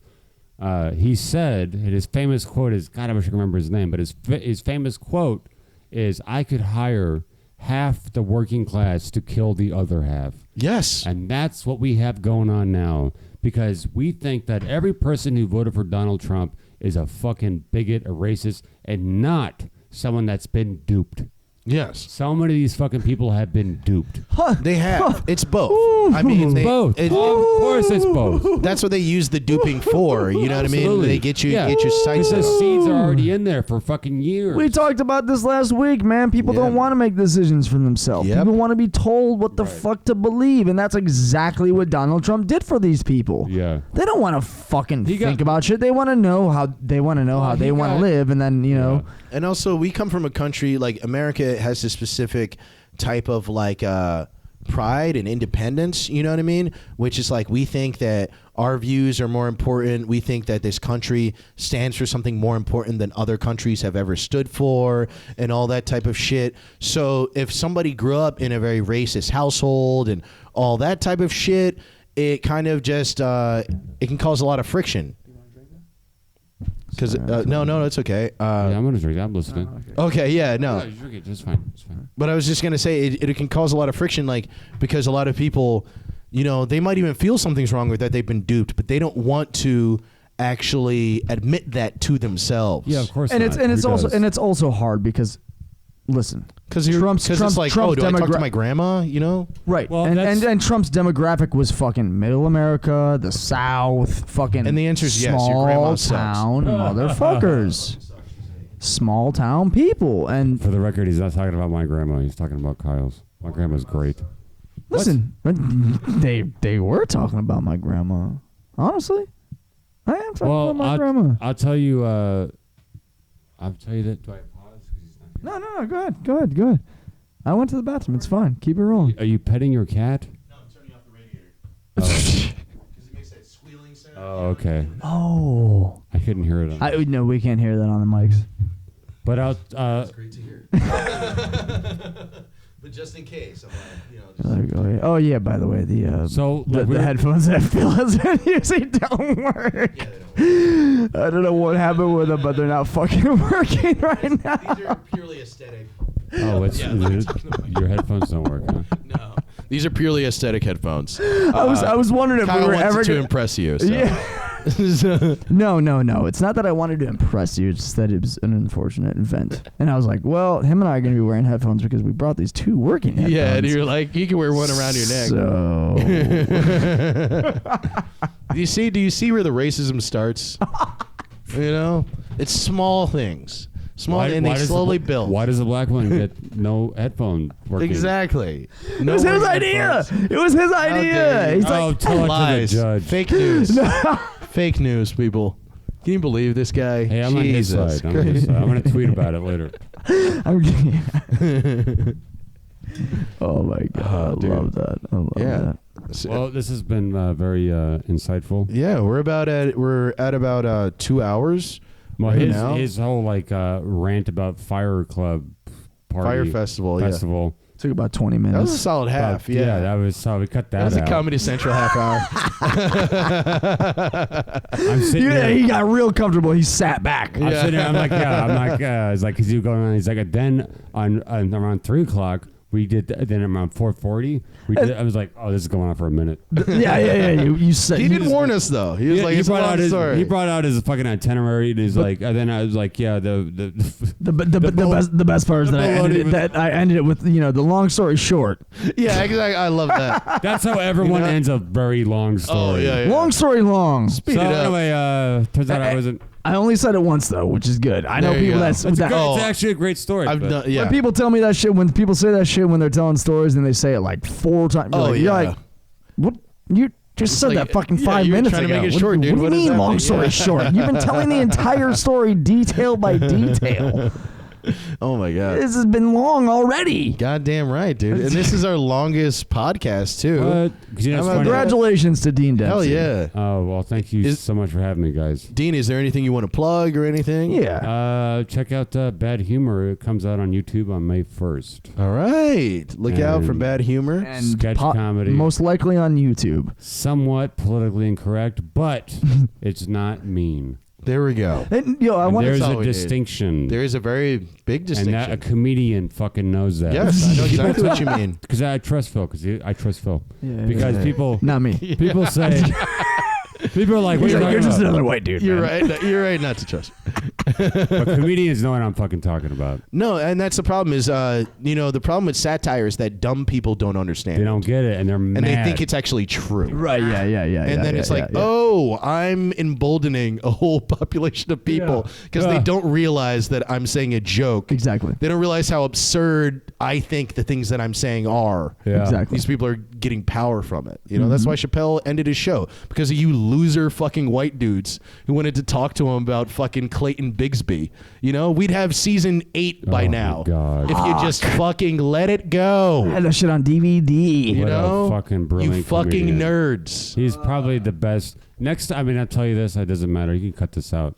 But there's only like keeping everything. 3 comedians that I can think of off the top of my head that really just stick with me, and that's George Carlin, Richard Pryor, and Dave Chappelle. Yeah. I thought you were going to say George Lopez. I was like, I actually like Fuck, George I Lopez. love George I love Lopez, George though. Lopez. I love him. It's just I like funny George as fuck. Lopez too. I do. dude's a legend. Oh, man. Love Richard Pryor. Also, puto just rolls it right off the tongue. Oh, he's great. He's great. Fuck that puto. That's what he was saying about someone, Trump, I think. All right, guys. No, right. real quick, but before we end, All right, I right. wanted to say it's funny that, and I just had this revelation today, but you're in the sneak preview that you guys posted on Instagram for Bad Humor. You're the woman that's in the scene with you. Yeah. Her name, Lucille Bignum. Lucille, right? Bigsby. Lucille Bignum. Bignum, Yeah. It's a French word. It's Bignum. Big Bon, Yeah. Lucille. It's crazy Lucille because Big Dong. Yeah, this is not good. Dude, don't tell the Lucille world that Huge she's Penis. She's a very Lucy Big sexy Dicks. woman. she is fucking sexy, And she does man. not have a big dick. She does not have a For dick. the record. No, she's great. She was a co-writer on this on the pilot. Awesome. Right. And she was also a fantastic actress in my first film, Candy Apple. Oh, she was in Candy Apple. Yeah, Okay, and I'll cool, tell you cool, why I worked with her is because not only is she like one of my absolute best friends, but has just a very unfiltered sense of humor That's great. that's very keen and very intelligent. That's And- amazing. Yeah. And I highly recommend anyone to I hit her up. I totally got that vibe when I met her for the first time, about 2 to 3 weeks ago. Where was that? Gold Sounds, Oh, she's where she bartends. slinging suds. She hated me.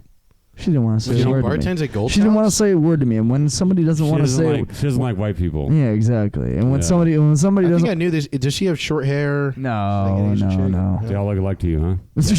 Yeah, pretty much. Oh, You yeah, guys are the look same alike. person, right? We're pretty close. Honestly, we are pretty close. No, But- sorry, honey, we're not. Yeah, You're like, like, no, dude, I don't look like you at all. But yeah, I love you. Where can they find your I- 2 feature films too?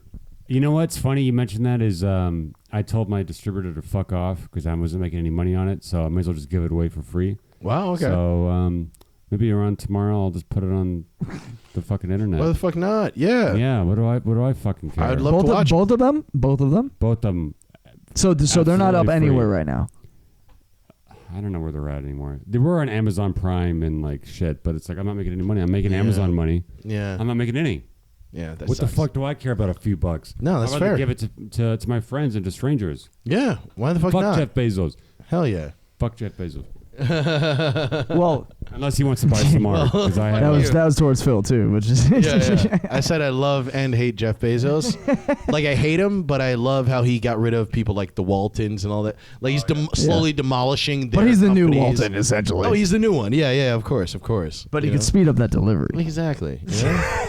And we need those drone deliveries, dude. Get on it, man. I've been hearing about it for 4 years. Can you imagine that shit in New York? Oh my A god. drone delivery. That shit would be. Oh no. And like Bed-Stuy and like. Dude, there'd be too many hood They'll be dudes shooting just that shit knocking down, kid. Yeah. It'd be like a new game. Oh yeah. No, it ain't gonna work. In Chinatown, it ain't they'd, gonna like, work. they'd, I don't know, Bro. they'd make it like somehow do something for them. Make it. It'd be on some like pinata shit. You be- just yeah, see it, it's just like- whack it, steal the Yeah, shit. like white people, I'd be like, yes, I need a drone in my stoop. Yeah. Where It'll work in Brooklyn Heights I don't- and yeah. like Yeah. West Village, maybe. East. It'll West work in Village. Even I West Village is I don't still think so. That's pretty too hood artsy, sometimes. too gruffy. No. You know? Yeah, some There's- art's no. gonna take it. They'll build a painting out of it. Yeah, or like some homeless guy's just gonna knock some shit down and Yeah. just fucking steal it. Like That shit's never gonna work. But Someone's gonna fuck one of them. that can only work in the Upper West Side. all right, Yeah. That's the only place that It's not can a ever mark. work. And even It'll then, never be in half a the shit would city. get stolen. East and West, yeah. But anyways, you might be able to All find Candy Apple and fucking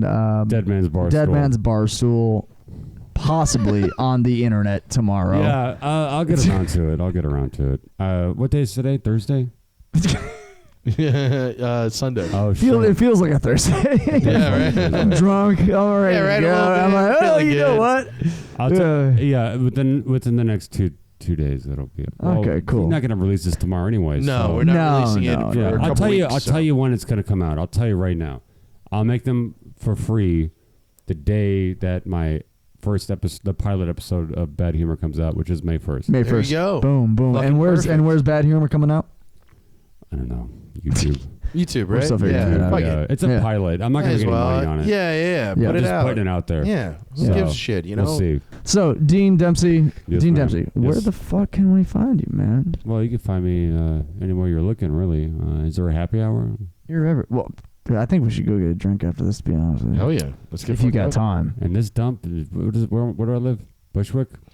Yeah, Bushwick. Brownsville, Bushwick. Brownsville. We're somewhere in there. Is this Yeah, I mean, it's definitely not Brownsville. This Close. is a little far from Bronzeville. Yeah. Two stops. Yeah, 15-minute walk. Yeah, you can find me on Instagram. You can find me anywhere but probably Facebook and Twitter because I'm trying to live a little longer before the woke warriors come for me. So what's your Instagram? Where can people find you? Right now it's Dean underscore Stalk you. Dempsey. Dean _ Dempsey. Yeah, which is very fucking annoying because someone took Dean Dempsey that is like 101. God. Clearly his adopted daughter made the account. And he's never posted anything. And I wish ill on him. So Good in the to meantime, I'm living with an underscore. There you go. Life would be a lot easier It without would. an underscore. And life would be a lot fucking easier without Dean Dempsey from Arkansas. Arkansas. Arkansas. Yeah. So you're hearing this, guys. Dean Dempsey, go fuck yourself. Okay. Yeah. Go check him out. Thank you so much for being on the show, man. Thank you, man. It's been a real pleasure. Hell yeah. Thanks. So dude. happy. All right. We'll see you again on the next episode of Learning Things with Kyle and Phil. I'm Kyle, And I'm Phil. and we'll see you next week. All right. See you guys later. Peace. Peace.